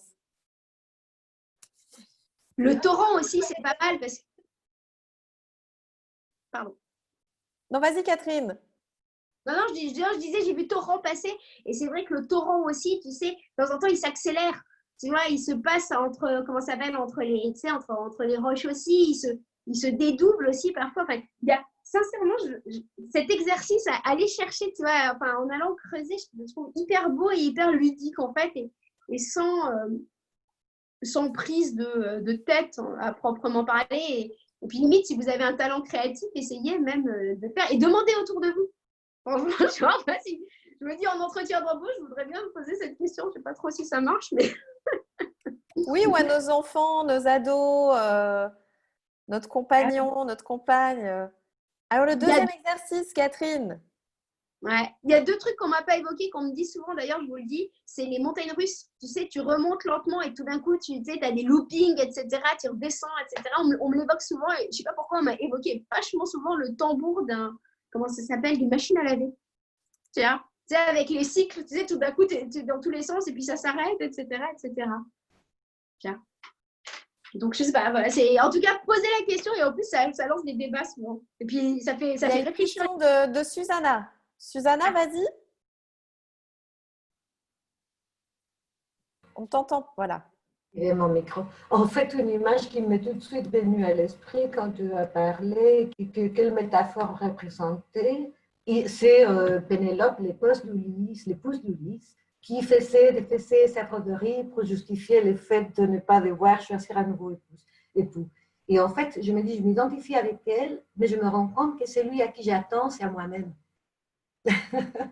J'ai l'impression que ma vie, et un peu la vie de nous tous, on pourrait faire ce rapprochement. En fait, on est en train de se recréer à chaque fois. On a les mêmes bases du tapis qu'on brode, mais à chaque fois, l'image est différente et on évolue, et cette image évolue. Et on s'attend à soi-même, on grandit. Je ne sais pas pourquoi je m'identifie énormément avec cette image. En fait. J'ai l'impression que ma vie est un constant fait de rêver de faire, mais qu'à chaque fois, le résultat est différent. Mais dans un sens, et on est tous des poussins, et on est tous des arbres, et on est tous, voilà. Tu vois, finalement, en fait, ça nous apprend plein de choses, en fait. Mais tu as raison, c'est aussi le jeu de cartes. Tu sais, on donne la carte, on joue la carte. Moi, j'aime aussi ça. Voilà. Est-ce que du coup, tu peux vite aborder le deuxième exercice et on prendra simplement une personne pour débriefer, une ou deux, en fonction de ton niveau de blablaterie, Catherine. Je te tarie un peu, hein, j'aime bien. Ouais. Pardon. Qu'est-ce que je voulais dire? On a beaucoup parlé de l'environnement extérieur. Parce que le poids de la norme, etc., et on se focalise souvent sur les gens toxiques autour de nous. Tu vois, ceux qui nous disent tu fais pas assez bien, tu fais pas assez vite. enfin, je sais pas si c'est pas pour vous, moi j'ai passé ma vie, alors c'est rentable ton truc, tu sais, sur les 2 premières années, alors c'est rentable, alors tu vois, enfin, tu sais, c'est genre de genre d'injonction. Par contre, c'est pas les gens que nous, on va aller, entre guillemets, admirer. Et il y a un exercice que je trouve hyper intéressant là dans votre tête ou par écrit, c'est d'aller chercher 3 personnes que vous trouvez inspirants. Pour se focaliser justement sur ce qui vous rend optimiste, tu vois, qui est inspirant. Par exemple, moi, dans les personnalités inspirantes, je me disais, ça faisait longtemps que je cherchais. Et par exemple, j'adore Raphaël Buchemin qui anime une émission positive, tu vois. Et à chaque fois, sur ces 3 personnes que vous trouvez inspirantes, allez chercher pourquoi, en fait, tu vois. Et généralement, j'aime bien faire cet exercice. Alors, je vous laisse si vous avez au moins qu'on nous donne 1 ou 2 exemples, en fait, et sur le pourquoi inspirant. Donc, 3 personnalités qui nous inspirent et pourquoi nous inspirent. Alors, moi, j'en ai 2. Ah, super. Alors, j'en ai une, c'est une entrepreneuse belge, c'est Émilie Duchesne, que je suis depuis que moi, enfin, c'est un peu aussi avec elle que je me suis lancée comme entrepreneuse. Et la raison, c'est parce qu'elle est entrepreneuse, évidemment. Et là, depuis que je suis membre WOWO, c'est Florence. Parce que j'aimerais bien, elle parle, elle s'exprime très bien en public, elle est très naturelle, que ce soit en Zoom, enfin on ne s'est pas encore rencontrés en vrai, mais et donc voilà, ce sont des personnalités inspirantes parce que ça va vers quelque chose que j'aimerais tendre aussi moi-même. Voilà. Et sur Émilie, c'est quoi le trait de caractère? Parce qu'être entrepreneur, c'est ce qu'on fait. Qu'est-ce que tu admires en fait en trait de caractère? C'est sa capacité à créer le projet, à être enthousiaste. C'est le fait qu'elle ne se met pas les barrières que moi j'ai pu mettre avant de me lancer dans l'entrepreneuriat. C'est qu'elle n'a pas l'air d'avoir peur de commencer, de se lancer. Voilà. Et du coup, tu vois, l'enjeu, on parlait du biais algorithmique tout à l'heure, c'est toujours d'aller chercher les gens qui nous inspirent et chercher comment nous, parce qu'on a tous toujours été un jour un débutant, c'est-à-dire que Émilie, comme Florence, comme toutes les personnes qu'on admire, elles sont parties de zéro un jour, tu vois, et se dire, mais en fait, moi, demain, je vais être ça, tu vois, et se dire, demain, je suis ça, en fait, parce que tout le monde est parti de zéro, en fait, et quand on va chercher ça, ça nous renvoie à nous-mêmes et ça nous renvoie à notre capacité à nous aussi l'être. Tu vois, parce que tout le monde peut l'être. Il faut être clair, hein. S'il y a bien un truc dont je suis certain, c'est n'importe qui peut faire n'importe quoi aujourd'hui à partir du moment où on s'envisage le faire. En fait. Super, merci. Je comprends entièrement, Natacha. Émilie Duchesne, ça fait plus de 10 ans que je la suis. C'est pareil, il faut savoir qu'elle est grande, elle est belle, elle a des jolies petites filles, elle a un super mari. Ses produits sont canons, donc ça donne envie. Hein. Elle est belle, riche, intelligente, tout. Donc, c'est vrai que c'est très inspirant de voir une Belge aussi qui se démarque à l'international, quoi. Donc, je la suis. On l'aura bientôt chez nous. Je la connais un petit peu. Alors, est-ce qu'il y a un autre feedback pour les 3 personnes inspirantes? Ça peut aussi inspirer d'autres? Oui, moi je veux bien. Caroline. Je suis arrivée un peu en retard. Moi, mon coup de flash est assez récent, mais c'est Maud Ankawa, que je suis depuis qu'on l'a vu d'ailleurs en conférence WOWO. Et le coup de flash de la première seconde est resté intact en suivant son fil, c'est l'amour qu'elle fait passer en fait. C'est que voilà, c'est une personne inspirante, mais au-delà de ça, au-delà du fait qu'elle est dans le développement personnel, etc., c'est que l'amour qu'elle fait passer est vraiment perceptible. Trop bien. On me la mentionne souvent. Vous devriez faire en plus du bookworm, là, enfin, je sais plus comment. Book club. Book club, de faire un Inspire Club aussi, parce que tu vois, ça permet d'aller contrer son algorithme. Et c'est vrai, même moi, je cherche souvent des gens inspirants et là, je serais preneuse de savoir suivre en fait. On va te faire WOWO, Catherine.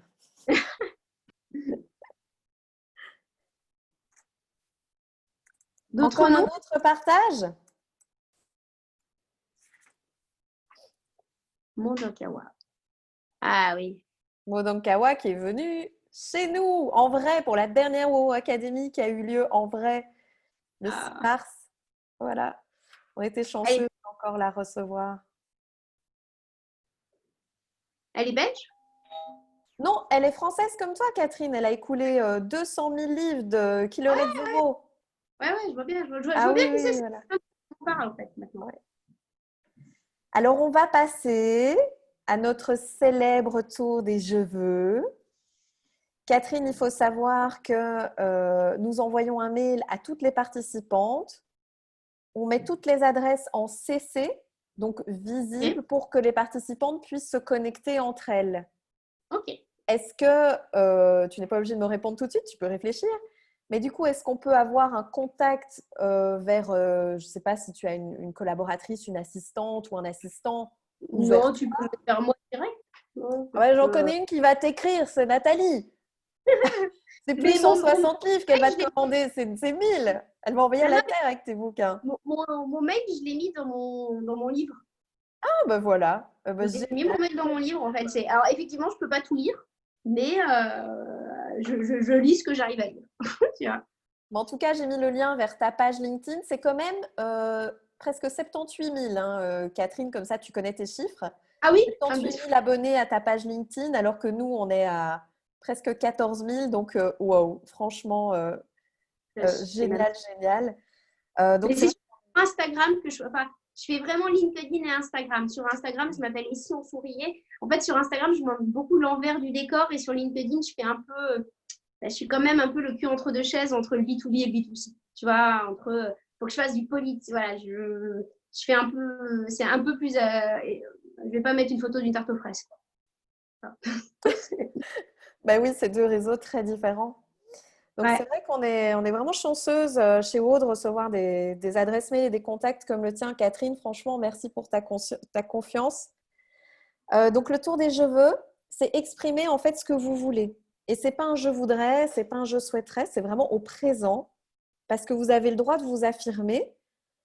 Parfois, c'est difficile de dire je veux. Il y en a qui disent je voudrais, non, je veux. Mais donc, il faut dire je veux. Et c'est pas mal poli, c'est juste se positionner et dire j'ai le droit de vouloir quelque chose. Et donc, tout est ouvert. Il n'y a pas de limite. Ça peut être un je veux offrir un cadeau, ça peut être je veux quelqu'un qui m'aide pour relire mon dossier, relire mon livre, peu importe. Ça peut être des je veux de visibilité, ça peut être des je veux de feedback, ça peut être des je veux de conseils. Tout ce que vous voulez, tout est ouvert.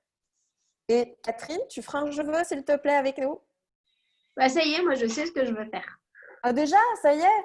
Bah, attends, je demande quand même à une WoW aguerrie de commencer pour montrer l'exemple. Et puis, c'est toi. Tu seras la deuxième dans tes je veux. Vas-y. Qui passe avant Catherine? Tada! Ah, mais plein de gens, hein. Moi, ça va peut-être me faire changer mon je veux, d'ailleurs. Voilà, c'est ça que je me dis. C'est ça. Moi, je veux bien, si tu me le permets, Florence. Vas-y, Sophie. Donc, moi, je suis une alumni WoW, donc je ne suis plus pour l'instant active et donc je vous admire beaucoup et très certainement, je reviendrai dans le flow parce que voilà, c'était pas le bon moment au moment où je suis venue, mais bon, voilà, la vie, c'est une roue aussi. Alors, Catherine, moi, je t'admire depuis très longtemps. Je suis aussi un soutien dans ton crowdfunding pour ton site de l'optimisme. Donc, j'ai reçu personnellement des petites cartes de toi et donc j'en suis ravie. Et donc, ce que je veux, c'est participer à ton podcast Positive, Positive avec un PAU, puisque là, tu parles des pauses. Et en fait, les pauses, c'est mon métier. Moi, en Belgique, c'est d'assurer, de proposer aux entreprises des espaces dédiés pour se reposer, pour faire une pause, pour se ressourcer, faire une power nap, méditer, que sais-je. Et donc, j'ai évidemment écouté les podcasts que tu as animés avec des auteurs inspirants. Alors, bien sûr, je ne peux pas mettre à leur niveau, mais je pense que j'ai des choses à amener aussi. Donc, voilà mon je veux, Catherine. Ça marche, trop bien. Alors, Catherine, nous avons un siège de sieste posé et installé par Sophie dans le bureau. Trop bien. Tu vois? Trop bien, ça. Donc, même dans les tout petits bureaux, alors que nous sommes entre 4 et 6, on peut mettre un siège de sieste, on peut aménager quelque chose pour faire des pauses. Donc, Et merci. comment on fait pour chez soi aussi maintenant, quand tout le monde veut... Moi, je Alors, vois aussi pour chez soi, donc c'est vrai que moi, pour l'instant, je suis exclusivement en B2B, mais bien sûr, je souhaite développer ça plus aussi pour pour le personnel. Donc, ce qu'il y a, c'est que j'ai développé une application smartphone qui propose des audios, donc des méditations guidées, de la musique douce, et surtout aussi, comme dans les autres applications, un suivi des différents moments qu'on a passé à prendre soin de soi. Donc, c'est une certaine façon aussi de suivre voilà, son énergie, son niveau de stress. Et donc, en fait, là, on n'a pas besoin toujours d'un siège de massage, un coussin pour s'asseoir, son lit, son divan, c'est tout à fait bon. Par contre, oui, j'aimerais aussi constituer une communauté de personnes qui crient bien fort, comme toi pour l'optimisme. Oui, ok, je prends soin de moi et je prends des pauses pour plus rayonner, pour plus performer, parce que ça fait partie de mon cycle d'énergie si je suis dans ce cas-là. On dit généralement qu'il faut prendre 20% du temps pour soi. Voilà, Monsieur, voilà, exactement. Voilà. Alors, un autre je veux. Du coup, peut-être le tien, Catherine. Moi, je veux un nouveau grand bâtiment pour mettre l'entreprise parce qu'on se délocalise en Normandie. Le bureau de Paris, on le déporte en Normandie et il nous faut un grand lieu. Donc voilà, je veux un grand lieu en Normandie. Combien de mètres carrés tu cherches? Je sais pas encore. Je veux juste que ce soit grand pour pouvoir accueillir des gens. Pour que, voilà. Plus de 200 mètres carrés? 300? Ouais, oui. 400? Ah oui, en fait, je voudrais un truc à retaper. Tu sais, un lieu, redonner vie à un lieu pour en faire une sorte de tiers-lieu. Voilà. Donc, c'est ta demande à l'univers OO, c'est de trouver un lieu en Normandie. Est-ce que Machiel pourrait aller? J'ai un client qui vend une propriété à Machiel, en Normandie. Oh, c'est où Machiel? C'est un petit village. C'est une très très belle bâtisse qui a plus d'1 siècle avec 4 chambres, 2 salles de bain. Tu as 11 arts de terrain. Il est à 20 km de la mer, donc à 20 km. Il est juste à côté de la forêt domaniale. Dans un très très beau. Allez, je vous mets en duo. D'accord, ok. Pas du tout. Et le prix n'est pas cher du tout. Regardez. Et alors, il y a des granges à rénover en plus. Donc, ça pourrait t'intéresser. Il y a de la place. Pour moi. Pardon, j'ai juste un livreur, je pense qu'il vient. Vas-y, vas-y. Donc, pour toutes celles qui ne savent pas encore, donc quand il y a une personne qui répond directement à un « je veux », on le fait de manière très courte, mais je les mets en duo. Et comme ça, vous vous contactez par la suite et vous pouvez continuer votre échange. Donc, Catherine, tu es en duo avec Laurent. Et on a aussi Sophie et Catherine, du coup. Un autre « je veux » ? Alors, moi, je veux faire connaître à toutes les femmes qui en ont une utilité le bijou que j'ai imaginé, à la terre entière. Comment on peut t'aider à faire connaître?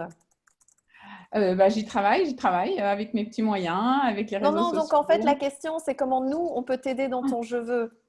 Tu vois, donc c'est-à-dire de faire connaître ton bijou. Tu as un compte Instagram? Suivez-moi. Oui, j'ai un compte Instagram. Oui, tu le mets dans la textbox? D'accord. Super. Il s'appelle Natacha. Tu es déjà en contact avec certains bijoutiers ou bien non? Non. Éventuellement, tu peux contacter de ma part Marc Swine, S-W-I-N-E, qui est un créateur de bijoux qui a entre autres fait la broche Magritte. Il a une trentaine d'années, c'est un ami, il te recevra certainement. Ok, super, je le mets là. Je mets mon compte Instagram là. Je suis aussi sur Facebook. Et peut-être qu'on peut faire une collaboration aussi ensemble. Moi, je crée des… Toi, je viens de voir ta page, tu crées plutôt des bijoux de tête, non? Oui, j'ai dessiné un nouvel accessoire. J'en avais assez des crabes en plastique et ça fait très très longtemps que j'ai l'idée de créer un nouveau type de broche. Mais toi, tu fais des pierres, c'est ça? Oui, voilà. Donc, peut-être qu'on pourrait discuter un peu. Pourquoi pas de faire une collaboration et la com mutuelle, ça peut être sympa. Ok, super. C'est quoi ton compte du coup? C'est Elma Design. Je l'ai envoyé. Alors, Caroline sait que chez WoW Community, on prône toujours les partenariats, la complémentarité. Ben, ensemble, vous êtes plus forte, vous êtes plus visible. Donc, bravo Caroline pour cette initiative. Encore un je veux? Oui, moi je veux bien. Yes, c'est qui parle du coup? C'est Jackie. Ah, Jackie, super. Voilà, j'avais dit que mon projet était entre parenthèses, mais ça ne veut pas dire que voilà, je l'ai abandonné. Donc, je veux toujours un co-développeur ou une co-développeur, enfin, oui, un co-développeur avec moi pour le projet et je cherche aussi un mentor voilà, pour avancer dans tous mes projets. Alors, co-développeur, tu veux dire quelqu'un qui sait faire des sites internet ou tu Non, cherchais quelqu'un qui va plutôt une développer le associée? projet avec moi. Quelqu'un qui va développer le projet avec moi. Enfin voilà, Ah, ok. vraiment Une associée, en quoi. binôme, quoi, en duo. Ouais. Alors, il y a un workshop qui te dit comment trouver des mentors sur notre plateforme d'e-learning. Je t'invite à aller le voir. C'est quoi le projet, Jackie? Pardon, le projet c'était donc d'abord c'était parti sur tout ce qui était mariage et je voulais faire une boîte cadeau destinée à la mariée, puis une boîte cadeau destinée au mari avec des objets réalisés par des créateurs belges ou en tout cas locaux. Ça c'était la première idée, puis bon ça a été un peu développé vers une boîte pour passer des moments à deux, que ce soit vraiment un couple qui a l'intention de se marier ou pas, ou déjà un couple qui est marié mais qui a envie de passer un moment à deux et découvrir des endroits dans certaines villes comme à Liège, comme à Bruxelles, et vraiment créer des bulles à deux. Jackie, à ta place, je contacterais Pépite d'amour, une blogueuse qui ne partage que des choses pour le couple. Okay. Peut-être qu'elle chercherait un produit à vendre et que vous pourriez, elle, se charger de la visibilité. Et... Un autre je veux? Oui, moi j'ai un je veux. Oui, Claire? Oui, eh ben moi j'ai été très inspirée par ce qu'a raconté Sophie tout à l'heure sur le besoin de faire des pauses. Et en fait, j'aimerais simplement rentrer en contact avec toi, Sophie, parce que c'est quelque chose que j'ai envie de mettre en place aussi. Je suis en train de travailler sur un projet de développement de centre café bien-être. Et c'est éventuellement, voilà, j'ai dans l'idée aussi de pouvoir offrir un espace où on peut simplement venir faire une pause dans la journée. J'aimerais bien voilà, pouvoir en discuter avec toi. Eh bien, avec grand plaisir, Claire. Moi, je suis aussi dans un moment de l'évolution de Work Enjoy, donc ma société, ma structure que j'ai créée à 5 ans, où ben, voilà, avoir un sparring partner, un associé, une associée, ça mettrait, je pense, un souffle encore différent de celui que j'ai insufflé depuis 5 ans. Donc, écoute, je suis très ouverte à plein de discussions, à plein de partages et à toujours plus d'idées et de coefficients dans un groupe. Donc voilà, avec grand plaisir pour se rencontrer virtuellement et dès que possible en vrai, Claire. Merci Sophie. Duo Claire et Sophie. Alors Virginie Faucroul avait un je veux. Oui, en fait, comme je commence, et c'est vrai que le réseau Facebook, ça va un petit peu, mais par contre, l'autre réseau, je pense qu'il serait peut-être plus approprié pour moi, donc je veux de l'aide pour développer mon réseau LinkedIn. Voilà. Alors ça, ce qu'on fait d'habitude, c'est qu'il suffit qu'il y en ait 4 ici qui veuillent la formation et je la refais pour vous. Je refais la formation LinkedIn pour vous pendant 2 heures. Donc, il suffit que vous me mettiez dans la textbox 4 et alors on le fait. Et sinon, quelqu'un d'autre peut répondre à ton je veux, bien sûr, Virginie. Merci. Donc, tu veux de l'aide pour LinkedIn. Oui. Il faut justement contrôler tout ce que Catherine disait tout à l'heure avec voilà, l'optimisation. Ça, c'est des choses, voilà. C'est pas mon truc, ça. Donc, voilà. Merci. Yes. Ah ben voilà, on est déjà 4. Hein. Donc, tu l'as ta formation. Merci tout le monde. Ah, j'adore ces groupes. Ça va vite, ça va vite. Un autre je veux? Moi, j'en ai un. Dites-moi votre nom. Josiane, Josie, yes? Bonjour tout le monde, je vous ai suivi, mais voilà, j'étais occupée à travailler. Donc, super merci à Catherine pour le partage, c'était vraiment super sympa. Alors, moi, je veux, c'est justement, je cherche un éditeur pour un livre. Mon père doit écrire un livre, mais moi aussi, parce qu'on a beaucoup d'histoires à raconter. Alors, les éditeurs, je ne sais pas comment ça fonctionne, donc je cherche de l'aide pour trouver un éditeur. Ok. Je note.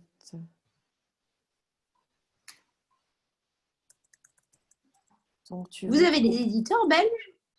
Ça peut être belge ou n'importe quel pays. Ça, c'est pas important pour moi. Le livre parle de quoi, Josie, en une phrase? Il y aura il y a un livre qui va parler du droit de l'homme au Rwanda. Okay. Et deuxième livre, c'est un sujet c'est un sujet spirituel, c'est la vie après la mort. Wow, génial. C'est noté, Josie. Super, merci. Florence? J'ai une adresse pour toi, Josiane, si tu veux. Oui, Ah, ben ok. je vous. J'ai quelqu'un pour toi, si tu veux. Super. En Belgique. Génial. Duo. Ah oui, moi Catherine, aussi, je peux te mettre en contact avec quelqu'un. Josie et Sophie. Génial. Super.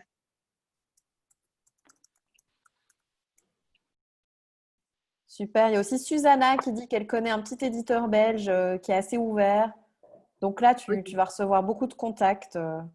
D'accord. Je les reçois comment, du coup? On fait comment dans ce Alors, cas-là? c'est les duos, hein, donc vous allez toutes recevoir un mail avec D'accord. les adresses mail de chacune. Donc, je vous invite vraiment à rentrer en contact et à continuer les échanges entre vous. D'accord, merci. Un autre je veux, il y a Marie-Christine qui a donné son je veux. Dis-le nous de vive voix. Eh ben, donc voilà, comme ce sont des produits qui sont, donc ça revient, ce sont la philosophie de Catherine, donc ce sont des produits, donc on travaille dans le durable et les écosystèmes, donc ce sont des produits Body Nature. Et donc, comme ce n'est pas encore connu, donc je demande qu'on partage ma page sur les informations des produits que je donne, qui sont certifiés Écossaire. Ok. C'est toi, Body Nature France sur Instagram? Oui. France? Toi, tu es France, Mais c'est Belgique, hein, c'est des produits français. Hein, donc moi, je représente les produits en Belgique. Parce que là, le lien que tu nous as mis, c'est Marie-Christine, conseillère Body. Body Nature, oui. Oui, mais donc Catherine pense que toi, tu es France. Non, c'est parce que moi, je suis tombée sur ça. Enfin, je suis en train de regarder en même temps vos pages sur Instagram. Alors, je sais pas, attends, je sais pas si ça se voit. Non, c'est pas moi. C'est pas toi, ok. C'est la France, ça. C'est la France. D'accord.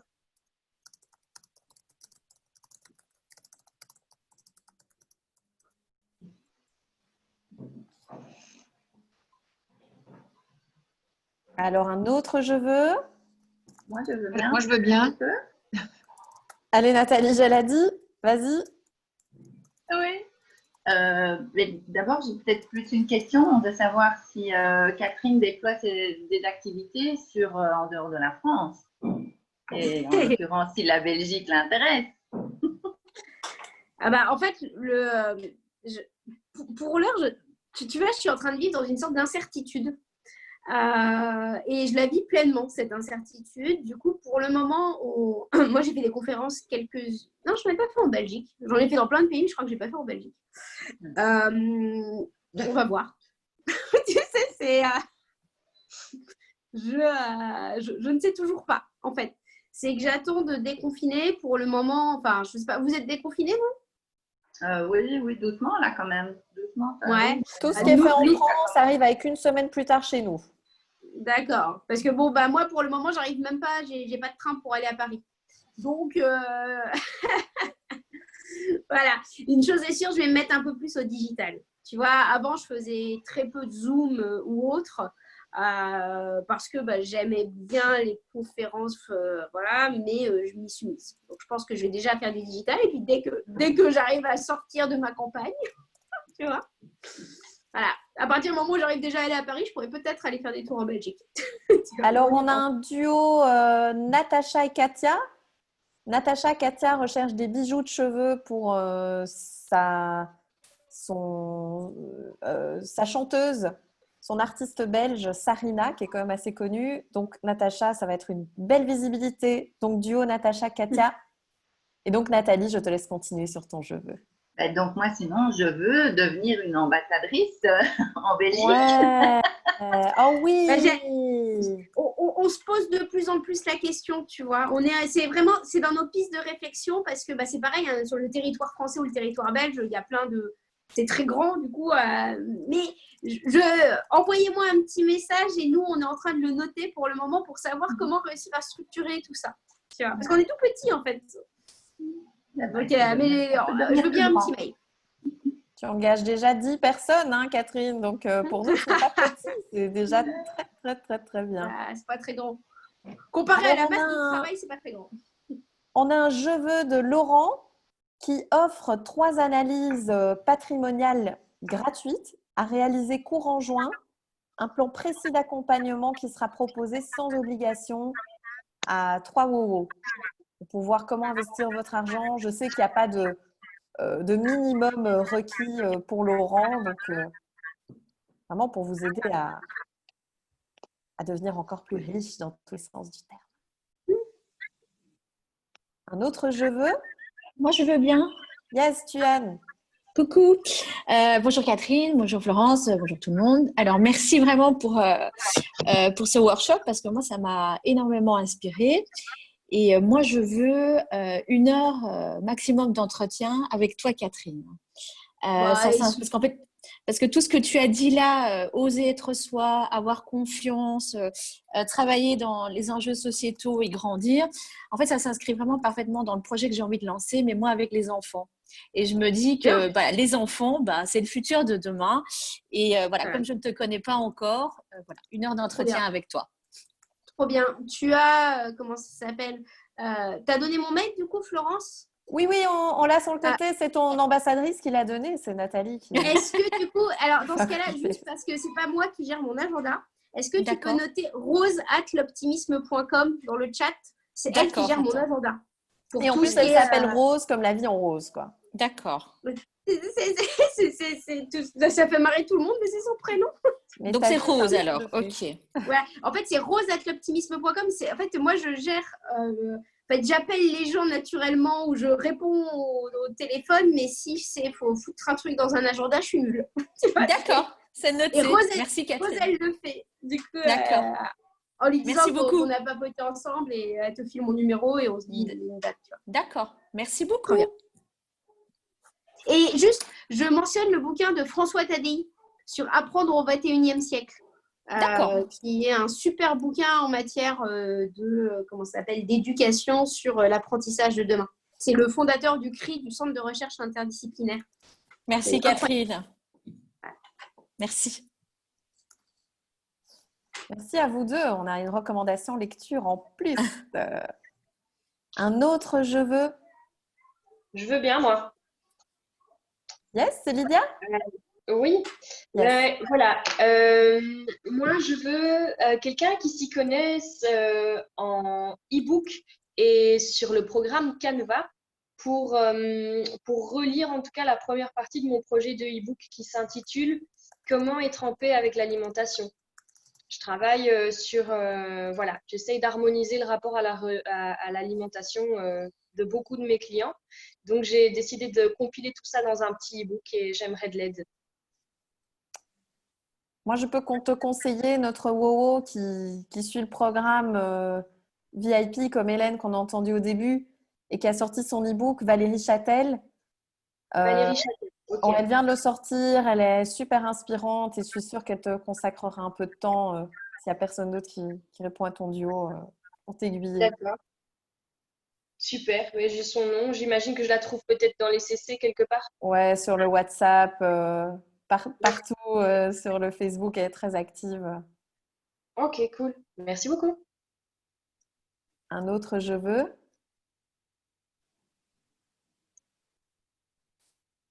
Oui, ça peut aussi être un merci, ça peut être un feedback d'un duo, une gratitude. Oui, Sophie? Alors moi, je veux des contacts ou un contact avec un chef ou un commis de restaurant étoilé ou gastronomique pour, dans la dynamique écologique, proposer une alternative au film alimentaire. Est-ce que tu peux me donner ton nom de famille? Oui, c'est Likendal. Je l'écris comme ça. Ouais. Parce que comme on a 3 Sophie ce midi. Donc, tu veux un contact avec un ou une chef étoilé pour proposer une alternative économique au film plastique. Super intéressant. Merci Sophie, très beau projet. Un autre je veux, un autre merci. Moi, je veux bien. Oui, ah, pardon. vas-y, Anne. Donc moi, je suis en train de préparer en fait un programme en ligne pour amener les femmes justement à se connecter à leur vraie nature et à faire émerger leur authentique et unique elle. Et du coup, j'aimerais bien avoir des personnes. Je veux. Oui. Et j'aimerais bien avoir des personnes. Non, tu n'as pas entendu, Anne. Ah oui, J'aimerais bien, c'est les je veux. Je veux connaître des personnes ou rentrer en contact avec des personnes qui ont déjà monté des programmes en ligne et notamment qui font ça sous forme de vidéo pour avoir des conseils et des feedbacks sur ce qu'il faut faire, ce qu'il ne faut pas faire, éviter. Bah, écoute, Anne, pendant le confinement, on a eu beaucoup de workshops là-dessus entre WoWo. Il y en a qui sont spécialisés dans l'élaboration de programmes online, il y en a qui ont donné des outils. On est une petite dizaine à avoir lancé des programmes online, dont notamment Hélène Notable, que je vois ici, Pascal Obdebé qui est en train de… qui d'autre que je vois ici? Il y a justement Valérie Châtel dont on parlait. Donc, je pense que tu vas avoir beaucoup de retours. Si tu n'en as pas, je peux te mettre aussi en contact avec Léo. Merci. Alors, moi, mon je veux, c'est que vous me présentiez une de vos amies, collaboratrice, sœur, contact, sœur de cœur, peu importe, qui en fait est vraiment dans l'esprit WoWo. Donc, c'est-à-dire l'authenticité, l'excellence, le développement personnel et professionnel. Parce que moi, mon souhait, c'est de pouvoir inspirer et faire ça pour encore plus de femmes. C'est vraiment ma mission sur Terre. Donc, je suis très contente parce qu'il y a beaucoup de WoWo, Lydia, Susanna, que j'ai encore contactées, qui ont déjà proposé de m'aider. Mais je veux encore plus donner, répandre, partager. Donc, m'envoyer un mail avec votre copine et dire, voilà, je te présente Anne, qui est vraiment très WoWo. Anne, je te présente Florence, qui dirige WoWo. Et puis, on l'invitera à tester un event, en fait. On l'invitera de votre part à tester un event.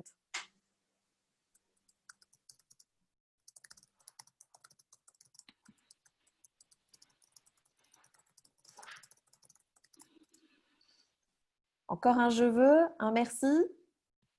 Moi, j'ai un je veux, Florence. Yes, Sophie. Oui. Bonjour, c'est un je veux adressé à Catherine. La pauvre. Donc, moi, j'ai démarré il y a 5 ans une activité de transformation alimentaire avec ma sœur et l'intention, c'est d'amener vraiment à table de manière familière et durable la ressource des insectes comestibles. Et donc, on a fabriqué des pâtes renforcées avec une farine d'insectes. Et on est dans un travail actuellement de redonner un petit coup de frais en fait au nom de la marque. Et je veux, Catherine, que tu m'accompagnes dans la rédaction naturelle et optimiste d'une baseline. Super. C'est quoi comment ça s'appelle le nom là actuel? La pâte s'appelle Al Dento.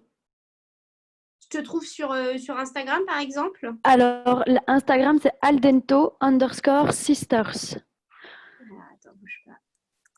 Le plus simple, pareil, je pense que c'est que je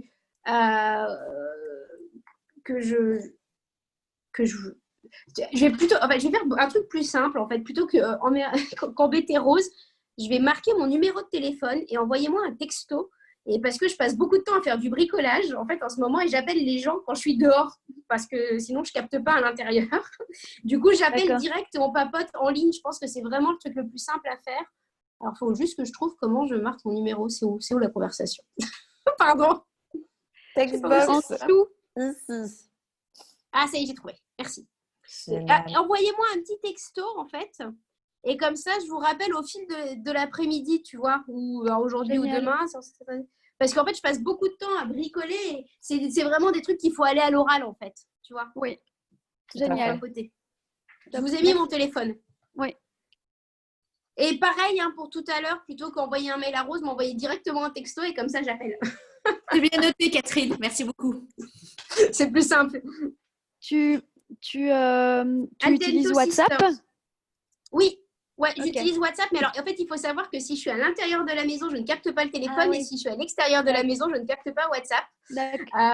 Du coup, faut tenter WhatsApp ou téléphone, et en fait, je rappelle en fait les gens. Oui, pardon, j'ai oublié le 33. Voilà, je l'ai Mais je mis suis pour toi, téléphone, en Catherine. fait. La réalité, c'est que je lis assez peu mes emails. Par contre, je réponds vachement au téléphone. J'aime bien papoter. Alors, Je suis ta nouvelle Rose, tu vois, je traduis ton numéro de excuse-moi. téléphone. Non, mais c'est parce que je suis. Enfin, vraiment, les emails, je suis nulle. Tu vois, par contre, le téléphone, je suis bonne. Voilà. Aldento Sisters, tu me dis. Donc, j'ai allé voir Alors, avant quand même. un dernier petit je veux parce qu'on enchaîne avec un autre groupe sur le lunch de Codev dans 29 minutes. Donc, un dernier je veux. Et puis, on laisse Catherine et on vous laisse toutes passer une journée très inspirante. C'est incroyable comme idée. Ah, Catherine, chez nous, il y a toujours des choses incroyables. C'est incroyable. Je vais terminer par un remerciement. Déjà à Florence pour c'est encore une magnifique session. Je pense que tu nous as vraiment accompagnés dans ce confinement, déconfinement. Donc déjà bravo et merci pour ça. Et alors Catherine, une inspiration incroyable. Donc j'ai remarqué que je ne te suivais pas encore sur Insta, mais c'est fait. Donc, voilà, mais bravo et ça a permis de remettre les choses au plus clair dans ma tête. Donc voilà, merci beaucoup. On est tous incroyables. Voilà. Je pense que s'il y a... Et c'est pas fonction de la temporalité. C'est ça le truc, tu vois. C'est ça qu'il faut se dire, je pense. Voilà. On a tous une... Tu vois, tu parlais de ta mission de vie, Florence. Moi, je trouve ça incroyable, voilà, d'accompagner les gens comme ça. Et on a tous notre truc à faire, tu vois. Enfin, on est tous des petites choses ou des grandes choses, on choisit, en fait. Tu vois, mais je pense que c'est vraiment ça qu'il faut qu'on retienne tous, en fait. On a Sophie Guédon dans la Textbox qui nous dit que c'est la première fois qu'elle participe à une activité de WoWo et qu'elle adore l'énergie et la bienveillance. Merci Sophie Guédon, je me souviens qu'on s'est rencontrés il y a 10 ans et je ne t'ai jamais oubliée, Sophie. Figure-toi, Sophie, je vois que ta vidéo n'est pas branchée, que je t'ai vue dans une formation que j'ai achetée online. Je t'ai vue dans le public poser une question.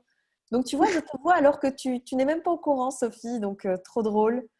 Je voulais vous remercier toutes pour votre temps, pour votre participation, pour votre bienveillance, pour votre gentillesse, pour toutes vos marques d'encouragement, comme on voyait sur le WhatsApp hier avec Loredana. Je voulais remercier tout particulièrement Catherine de son peps, quoi. Moi, ça m'a donné la pêche, notre intervention là. Catherine, tu as une autre fan, c'est moi. Voilà, Nathalie, il n'y a plus qu'une seule fan, il y a moi. Et il y a aussi une femme qui travaille avec nous qui s'appelle Catherine Serré, qui est aussi fan de toi dans le bureau. Comme ça, tu sais. Donc, merci Catherine aussi pour ton accessibilité, d'avoir donné ton numéro. Ce qui est drôle, c'est que moi, je passe ma vie à dire que je suis fan des gens. Tu vois, mes potes, ils se moquent de moi parce que je suis toujours en train de leur dire « Ah, je l'ai rencontré, je suis fan. » Tu vois. Mais ça me rassure, je ne suis pas la seule à le dire, tu sais. Voilà. Tu vois, ils me disent « Tu es encore nouveau fan de quelqu'un. » Tu vois. Oui. Je ne suis pas la seule à le dire, donc je trouve ça trop cool. Ouais. Mais je t'embrasse très très fort en Normandie à partir de Bruxelles. Bah, merci. À très vite. Et vous avez mon numéro, n'hésitez pas. Petit texto et je rappelle. Prochain rendez-vous, c'est mardi 2 pour construire votre tunnel de vente. Il y a beaucoup de WoWo qui prennent la fusée pour le moment vers leurs objectifs et leurs rêves. Donc, let's go. Vous êtes encore les bienvenus. Je vous embrasse toutes les WoWo et je vous remercie. Je vous aime de tout cœur. Passez une belle après-midi et prenez soin de vous. Bisous les filles.